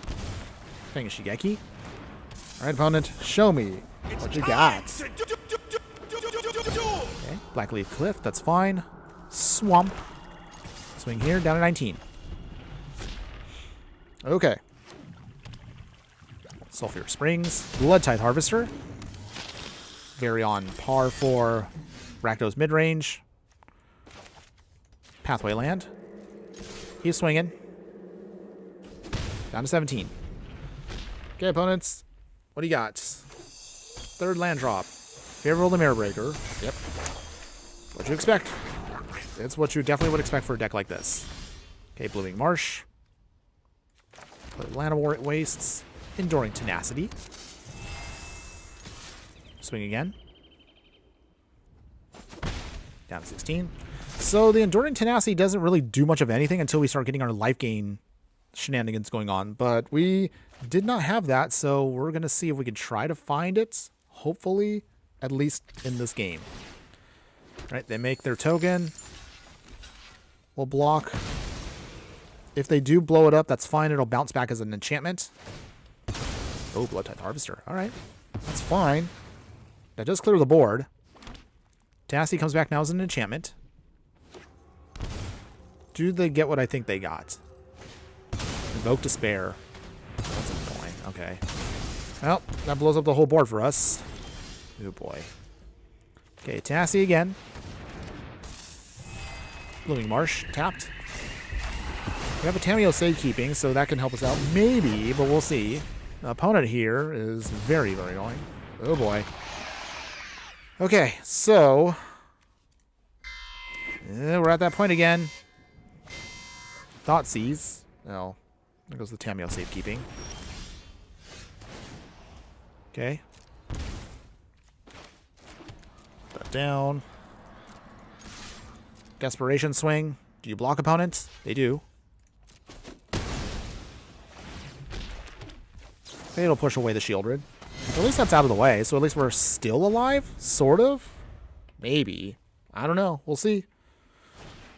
Blood Tithe Harvester, number 2. Oh, but they can start cloning them too. Ugh. Oh. Is that, wait. Is that, Kebby, is that you? Rating? Oh, welcome, my favorite friend. Thanks again for joining us. We're trying our hardest right now to get through Rakdos mid-range, but it is not doing too good right now. Howdy. Thanks again for being here. How you doing? Hopefully, again, you're having a fun day where you're at. I think you were streaming earlier, but I didn't get a chance to check it out. So my apologies on that, but hopefully you had a good one. A raid, yes. You love to see it. Beautiful. Okay, in the meantime, while you're all jumping in on this, let's see. Come on. Really? Oh boy. Well, I'm looking pretty foolish right now. Oh yeah, you were streaming. I tried to stream at 2 p.m. Central. Oh, okay. So you've figured out your time frame. That's cool. Okay. Well, we didn't quite get there on that one, but that's okay. Not a big deal. Okay, we're going to game 2 here. So, Rakdos mid-range. What do we want to do to deal with Rakdos mid-range? First off, Thoughtseize is coming in for sure. So, let's see with that. Okay. I don't know if Enduring Tenacity is going to help us out here that much. Terra Sunder, maybe? Or Heroic Intervention. Okay. Okay, we're still trying to figure this out here. You played some Explorer and talk more about the new set. Yeah, I know right now everyone's feeling very meh about it. I'm going to try to stay positive as much as possible. I'm really hoping to have some fun with some of the new vehicles, but I know it's not everyone's cup of tea. Personally, I just wish they really wouldn't push loot. I don't like loot at all. Loot is not cute at all. But Wizards is going to try their absolute hardest to force loot onto us, and I'm not having it. Honestly, that's the only thing I'm kind of annoyed about. But we'll see. I do want to try the speed mechanic. I don't know if it's going to be good, but we're going to give at least the speed mechanic a try, at least in one future deck tech. So, yeah. I don't know if you have anything you've already kind of brewing up or planning, but hopefully something works out for you. Okay. Okay, really quick. I got to finish this up. So, Fatal Push coming in. Oh, I'm sorry. Thoughtseize is coming in because you need to deal with that stuff. I think Terra Sunder, maybe for the Fable, is probably going to be our best option there. And then they're not doing any wrath, so Heroic Intervention doesn't help us out there. And then what do we cut here? I think... Well... I'm going to have to probably cut the Enduring Tenacity again. It doesn't really help us out that much. Yeah, Invoke Despair kind of wrecked us there quite hard. Okay, so let's see here. We need to cut 2 more cards.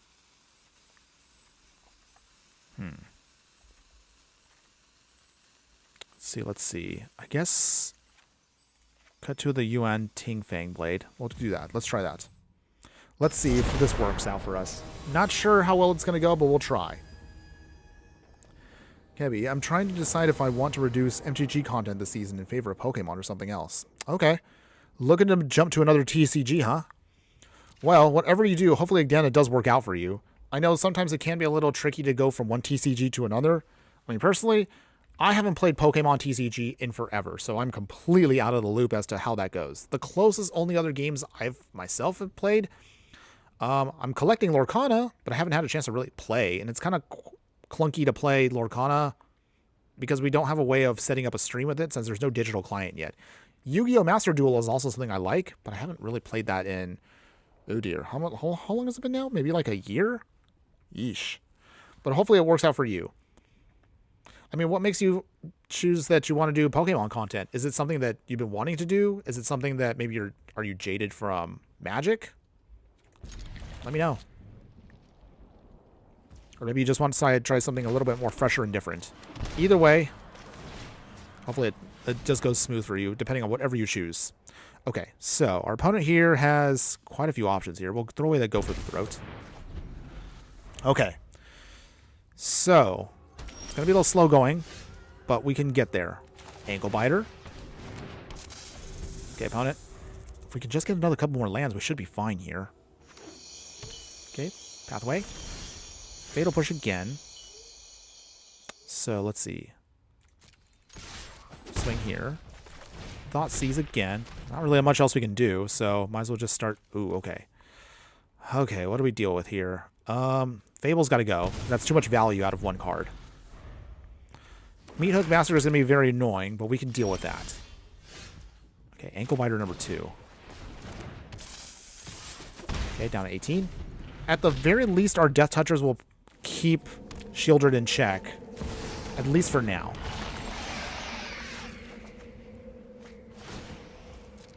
Come on, deck. Where's my lands? Seriously, where are they? Killing me here. Down to 16. They gain some life. Kebby, Pokemon is a good card game. Just Ether Drift, in my opinion, feels like an unset and disgusts me. This whole year, besides cons, I'm not interested in either. Okay, so basically, for a whole year, you're going to possibly choose to sit out of MTG. I mean, hey, do what you feel is best for you. I mean, I respect with whatever you want to do. So if you end up doing that, I mean, it is what it is.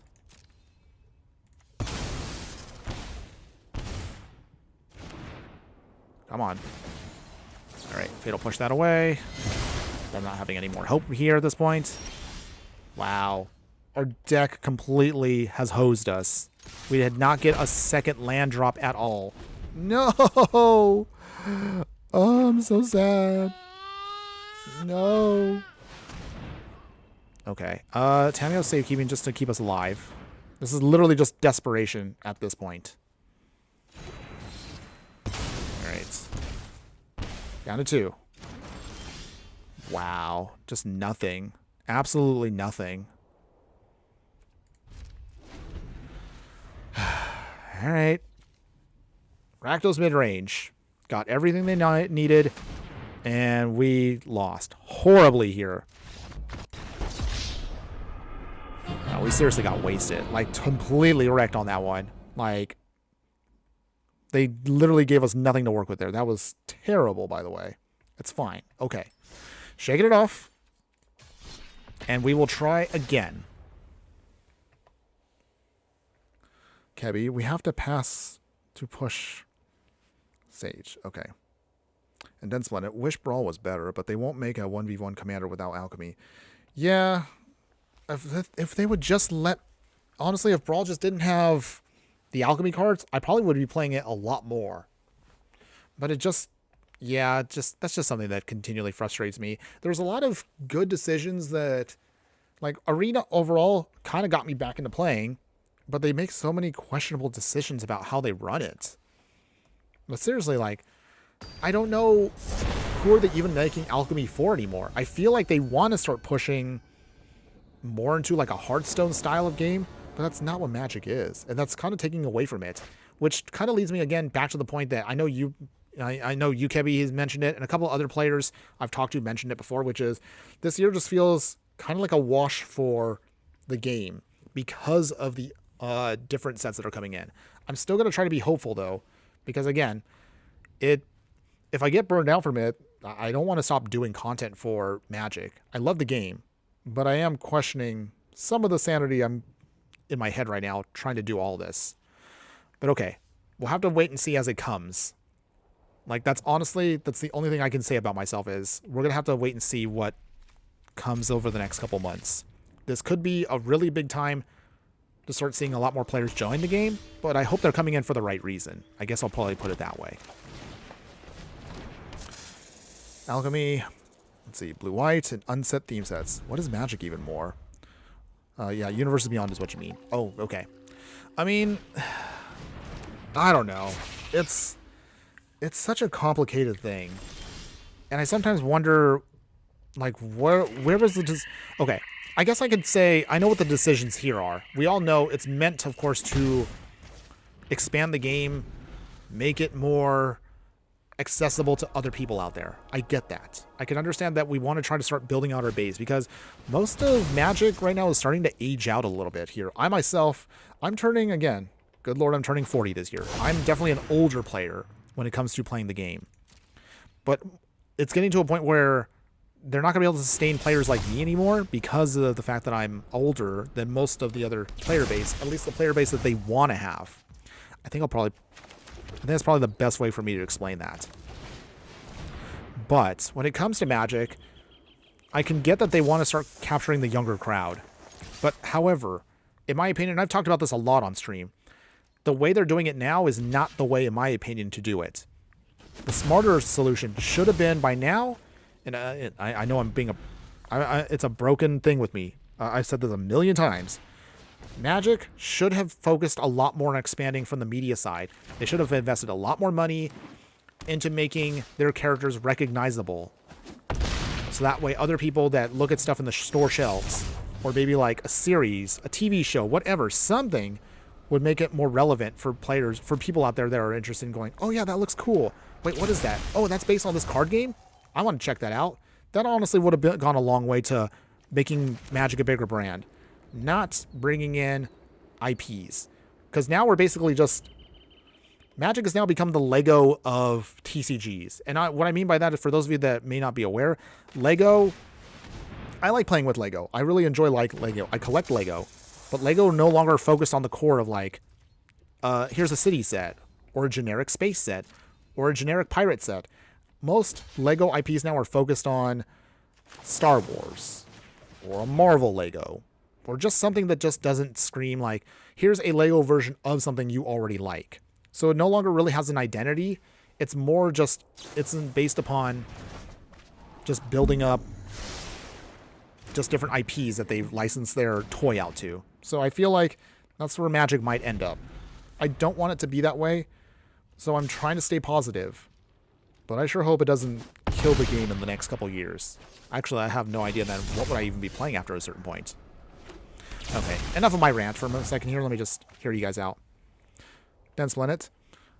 I'm like 21 now. I don't bother with it, but alchemy is honestly the lack of term eating void, and I even prefer old themes. I mean, that's respectful. I understand that. Kebby, you need to keep the card game afloat until you attract new players. Turning off your core base for the potential customers isn't smart. Ask Budweiser how that worked out for them. Oh yeah, I'm well aware of that. I mean, honestly, when it comes to this, like, and this is something I'm gonna go off base a bit here. Obviously, like, I have my own personal beliefs and standings about a lot of stuff. I mean, some of you guys can probably see my spicier stuff if I tweet certain things. But despite that, I'm not gonna lie, like, as a person who's gone to great lengths to enjoy things like Star Wars and Marvel Comics and all kinds of other things out there, obviously it's been changing a lot recently where these companies are trying to attract bigger fans, but they're alienating the established communities that they've already had for years. And I do agree with you on that, Kebby. That's not a smart business decision. It's not a good idea to chase away old fans just to attract new fans that you have no idea if they're going to stick around, even for like a couple months. Okay. Meanwhile, our opponent here is just outvaluing us here with the Oculus. It's a really good card, though. We did play it on stream over a week ago, like 2 weeks ago. Man, this card is actually extremely good, but we're gonna get blown out here pretty quick. Okay.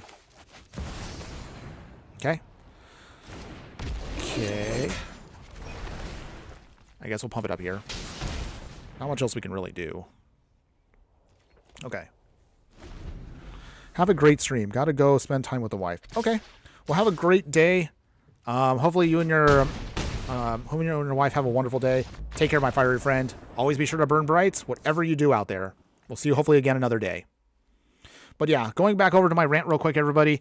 And this is something that I just want to say overall when it comes to just any kind of brand, any kind of franchise out there. If you love something and you really do enjoy it, yeah, have fun with it as much as you can. But the biggest issue that comes down to with a lot of these things, whether it's Magic, Star Wars, I don't know, Disney, all of these places, it's not a good idea. And I know I'm obviously not some kind of big business person, but I don't think it's pretty obvious. If you're chasing away your old fans, that's not a good move. You're basically biting the hand that fed you. You're chasing away the people that propped up your business, your brand, to make it what it is. And by chasing them away, you're not going to have very many fans in the future, or the fans that are going to stick around are going to stick around for the wrong reasons. But I can tell that some of these companies don't really care about that anymore. They just want the short-term money in favor of, as opposed to the long-term investment that might cost them more now, but will have lasting fans forever. But anyway, that's my rant for you. Okay. So we're playing against what? Oculus? Okay. Thoughtseize. Soul Guide Lanterns are coming in. I think that's pretty much it for this one, so let's try that. Again, we're going to have to just cut the Enduring Tenacities. Cut out Farika. I got to cut 2 more cards. Let's see. I'm not sure okay, Fatal Pushes will still be helpful to a degree. And cut 2 of those Yuntang Fang Blades. Okay. Hopefully this should work. Okay. After this, I think I only have time maybe for 1 more game, but it really depends. Because I want to make sure I have enough time to also get ready for my actual work, because that's what I got to do later on. Okay. So, let's see. Let's see. I think we'll mulligan this. Okay, so this gives us still the Soul Guide Lantern, which is what we want. Fatal Push away things. Tamio Save King. Okay, let's keep this. Let's see. Line of War Waste going down. Play the Blooming Marsh. Soul Guide Lantern. And pass. Dense Planet. Looking at EA, they are literally collapsing. Good riddance. Yeah, EA played themselves horribly, I'm going to say. There's actually a lot of companies like this. Like, for example, before Magic, like in my 20s when I wasn't playing Magic, I was huge on playing games like Call of Duty. I was a big Call of Duty fan. In fact, I actually used to game test over at Activision years ago. And I actually loved the game. It was a lot of fun to play Call of Duty those years ago. But Call of Duty is just not what it is anymore. I don't even know what it is. I still bought the last game, but I don't play it anymore, really. Honestly, I play it once in a while. Literally once in a while. And that's only just because, I mean, I bought it, so don't feel like I want to waste my money. But honestly, the game just doesn't feel the same anymore. I'll play it once in a while, but then remind myself, wait, why am I playing this? It's just not the same. So that's kind of where I'm at when it comes to like stuff like that. When I got these series and franchises that I used to love, and then they kind of just piddle out. So Activision, if it does go under, I don't think they're going to go under anytime soon because people play things like Call of Duty or whatever. It's going to stick around, but it's just not what it once was. It's not what I fell in love with years ago as a player. I just hope it doesn't happen with this game. I really, really hope it doesn't happen. Because otherwise I have no idea where I'm going to build my content, or at least what would I even do in the future. I mean, I suppose I could do other trading card games. But I don't want to just be just another, like, say, like, Pokemon person or whatever. I don't know. We'll see. Maybe I'll make this into, like, a video in the future again. But otherwise, let's see if we can just get through our opponent here. Opponent? Down to 15. Okay, so. What can our opponent do here? They got Neo form, so they can easily get out the Oculus. Ugh. Alright. We're in that danger area once again. Oculus coming out. We will place at least one thing on top of him. They mill. And we draw a card. Okay. Finn the Fangbearer. Big swing here. Do you block, opponent? Because that's a lot of counters coming your way. Fangblade survives. Down to 13. Poison counters go above. Okay. So, they had enough cards in the yard, so if Abhorrent Oculus dies, they can bring it back. Then Splinnet. Literally Fortnite. Even Fortnite is more fun than COD at this point. I played it myself and it was enjoyable. I've actually never played Fortnite. I've seen people play it, and then sometimes I can't tell what kind of game it's supposed to be about, but I kind of know already. But it's just like, I don't know. Again, I loved what Call of Duty was, but it just seems like they're definitely trying to capture the Fortnite crowd, and that's, in my opinion, that's not the best way to do it. Just, at least my opinion. Okay, Abhorrent Oculus number 2. Oh, I forgot to actually get the graveyard there. Oops. Well, that puts us in a really awkward spot here. We'll see how we can get around this. Another ankle biter. Okay, so do we swing here? Probably. Well, probably only just gonna get rid of those face down cards. I don't know. Okay. So more cards are gone. Black Ops 2 was the best one, even if I haven't played it myself. Oh, I was there during the heyday. That was a fantastic game. And I would probably say was between that and I'll even say Black Ops 3. That was the pinnacle of the series. The absolute best time I ever had was playing those games. Playing it on my old Xbox 360, Black Ops 2. I actually bought Black Ops 3, and I purposely bought a new Xbox just so I can play that game, just on high def. I mean, they had Black Ops 3 on Xbox 360, but it was terrible, by the way. The graphics were really low, but at least it was fun for that time frame. Oh, man. Oh, I want to go back to that era. What an amazing era for gaming. Wonderful time, but we're never going to go back to that. Okay, so our opponent now, they outvalued us. We can't fight the Oculus if we don't have the removal, and we just couldn't make it with what we had. So, sadly enough, yeah, we lost. Well, I mean, we had some wins earlier in best of 1, but best of 3, we're just getting wrecked here. Okay, so looking at the clock right now, I'm going to switch it out one more time to best of 1 ranked, and we'll just end it there. Win or lose. This will be the last one for today, everybody, because after this, I will have to get ready. But I still appreciate all of you hanging in there. Of course, as always, we will still do a wrap-up of the deck itself, no matter what happens. And then we'll kind of just briefly talk about some things, see what we are planning for the future. Okay? So until then, let's see. So we got a Fatal Push here. Got some slow creatures here, but we're going to keep this. Borderlands 2 played it since I had it on PS3. Even then, I had played it on PS5. Oh, yeah. Actually, I bought that for Switch. So I had Borderlands 1, 2, and the pre-sequel. I bought that bundle that they had on Nintendo Switch. Even on a Switch, it was actually a fun game still, so I loved it. I actually really like that series. Although, the third one I heard was terrible. And now they're making a fourth where I don't really have any faith in that one. So, I don't know. We'll see where that all goes. We'll see where it all goes.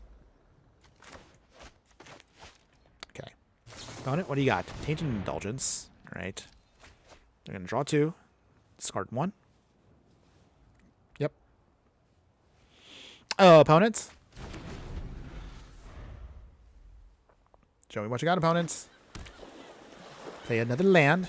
So they're playing some kind of some Esper build. 3 colors. What do you have, opponent? Nothing? Okay. Enduring Tenacity, which is fine. Alright. Does this resolve? It does. Alright. Tainted Indulgence again. What are you playing, opponent? Is it a control deck? Are we playing some kind of mid-range pile? You threw away... Oh, okay. They're trying to do some They're trying to do some cheap reanimation shenanigans. Let's see if they can get it. Let's see. Actually, Farika now probably would be the best thing to bring in. Herbo Scavengers, okay. So, even though I mentioned with Farika here, you don't want to exile their stuff too much, it's actually probably not the best. Okay, hold on. Oh, it's indestructible too. Okay. Not sure how I can get around this then.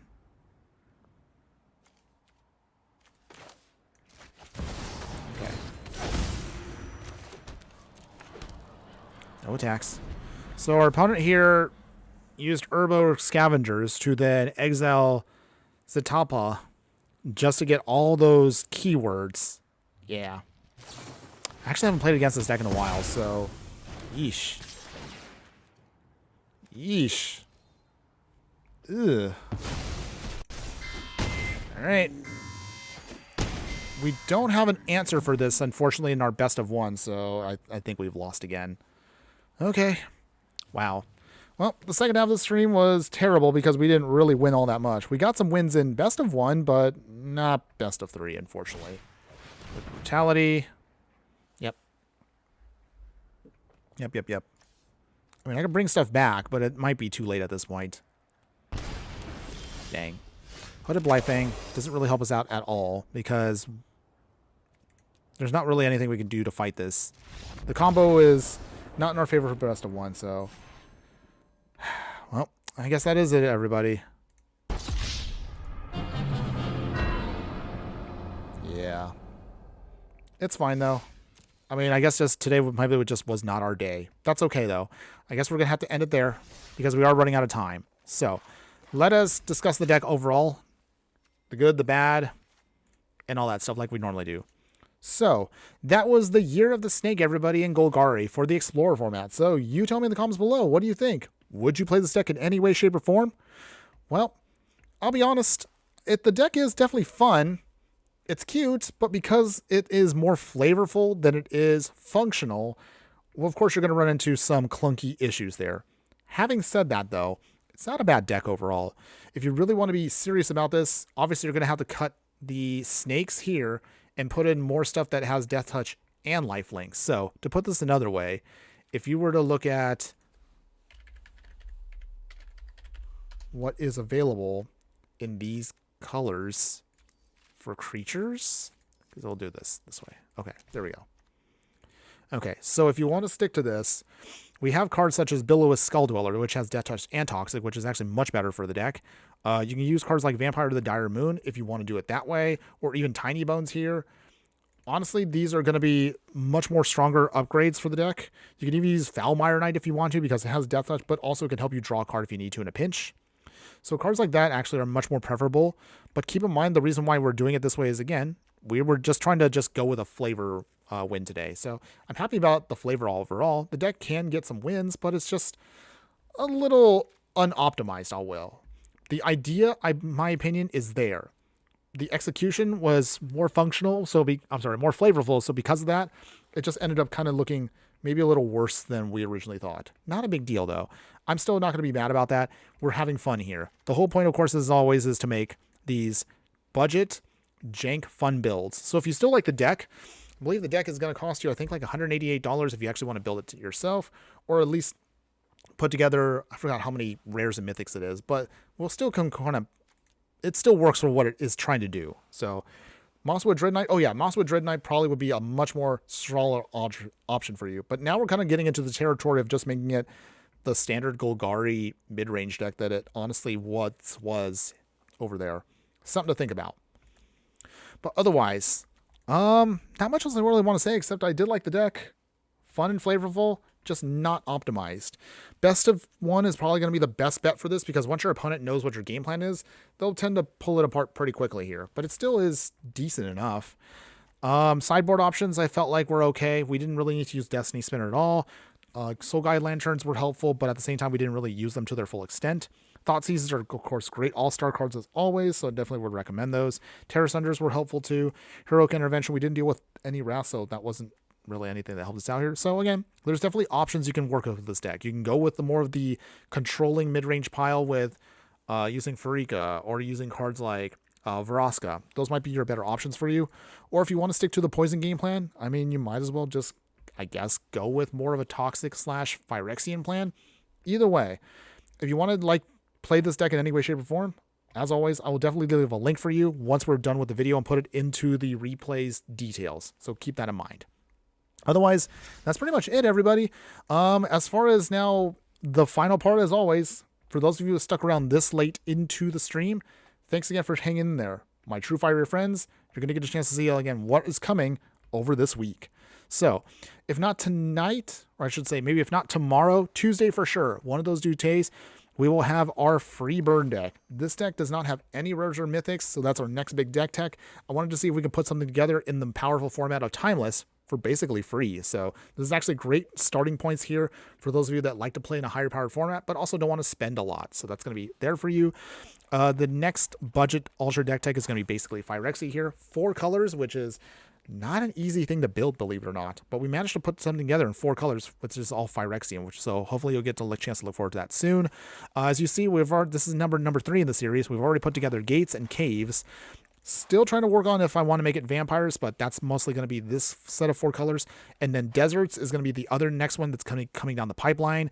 As far as future stream content, we have 2 different food decks that I'm trying to look at doing. Either way, both of them are hilariously fun, but we'll see which one I prefer to do. I'm looking on also trying to do a Murpho combo deck on a budget, so this might either be a regular deck tech or it might actually be an actual stream, but we'll decide that later on, maybe this week. Also, other future stuff, Bunny Burn. So this is going to be, I think I'm going to make this our cute little Valentine's Day video for us. We'll see if I can get that out on time, though. Hopefully soon. And the only other final thing I was going to mention was we're still going to try to work on some other videos in the future that involve me kind of just discussing more about philosophy, if you will.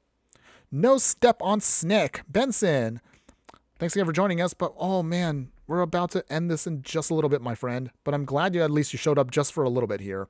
But anyway, I was just going to mention, my final other thing I was going to say is I'm going to see if I could try to put together some more advice, more philosophical kinds of stuff out there. There are some cards that have been sitting in my mind that I actually love, but I actually want to start talking about them more in depth. So 1 or 2 cards that actually will get literally their own like 5 to 10 minute video of me ranting about why these cards are awesome. But which cards are we talking about? Well, you're going to have to wait and see when I finally get around to doing those at some point down the line. But otherwise, aside from that, the only other final thing is hopefully the next couple weeks we'll be doing Ether Drift. I'm planning on doing an Ether Drift stream, even if I don't, of course, get the invite from WotC. Hopefully we'll at least get a stream going on the 12th. This week coming up here, we'll just do a couple more streams. We'll then definitely do a couple more videos. So hopefully, again, you're looking forward to all the content out there, my friend. Oh, the bouncer? Oh, that was the, we did this one a week and some ago. I don't think you were here for that one, Den Splinit. This one was our Explorer version of the standard bounce deck. We splashed instead this time for blue. With the others, like Kebby and everybody kind of helped put it together to make it work in there. So we originally did this one with Yorion, but it was kind of clunky. I'm going to keep the deck as is, so I made it more optimized for Explorer. So that's what that one was, in case if you were curious. There is, of course, the replay for that one if you want to watch that one if you haven't already done so. But otherwise, that's pretty much it, everybody. I don't have anything else to say except thanks again one more time for everyone being here today. So shout outs to everybody. I know, Benson, you just joined us, but thanks again for being there for a hot second. Dan Splendid, as always, my all-star fiery friend, thanks again for being here. Kebby, I know you're not here anymore, but thanks again for showing up for a little bit here. And then some of our earlier friends that showed up from us, thank you again for that. I appreciate that all of you that did show up for that today. I know you're not here anymore, but Psycho Juggernaut, thanks again for showing up at the very beginning of the stream. Those of you that are watching on our other locations, such as what is that?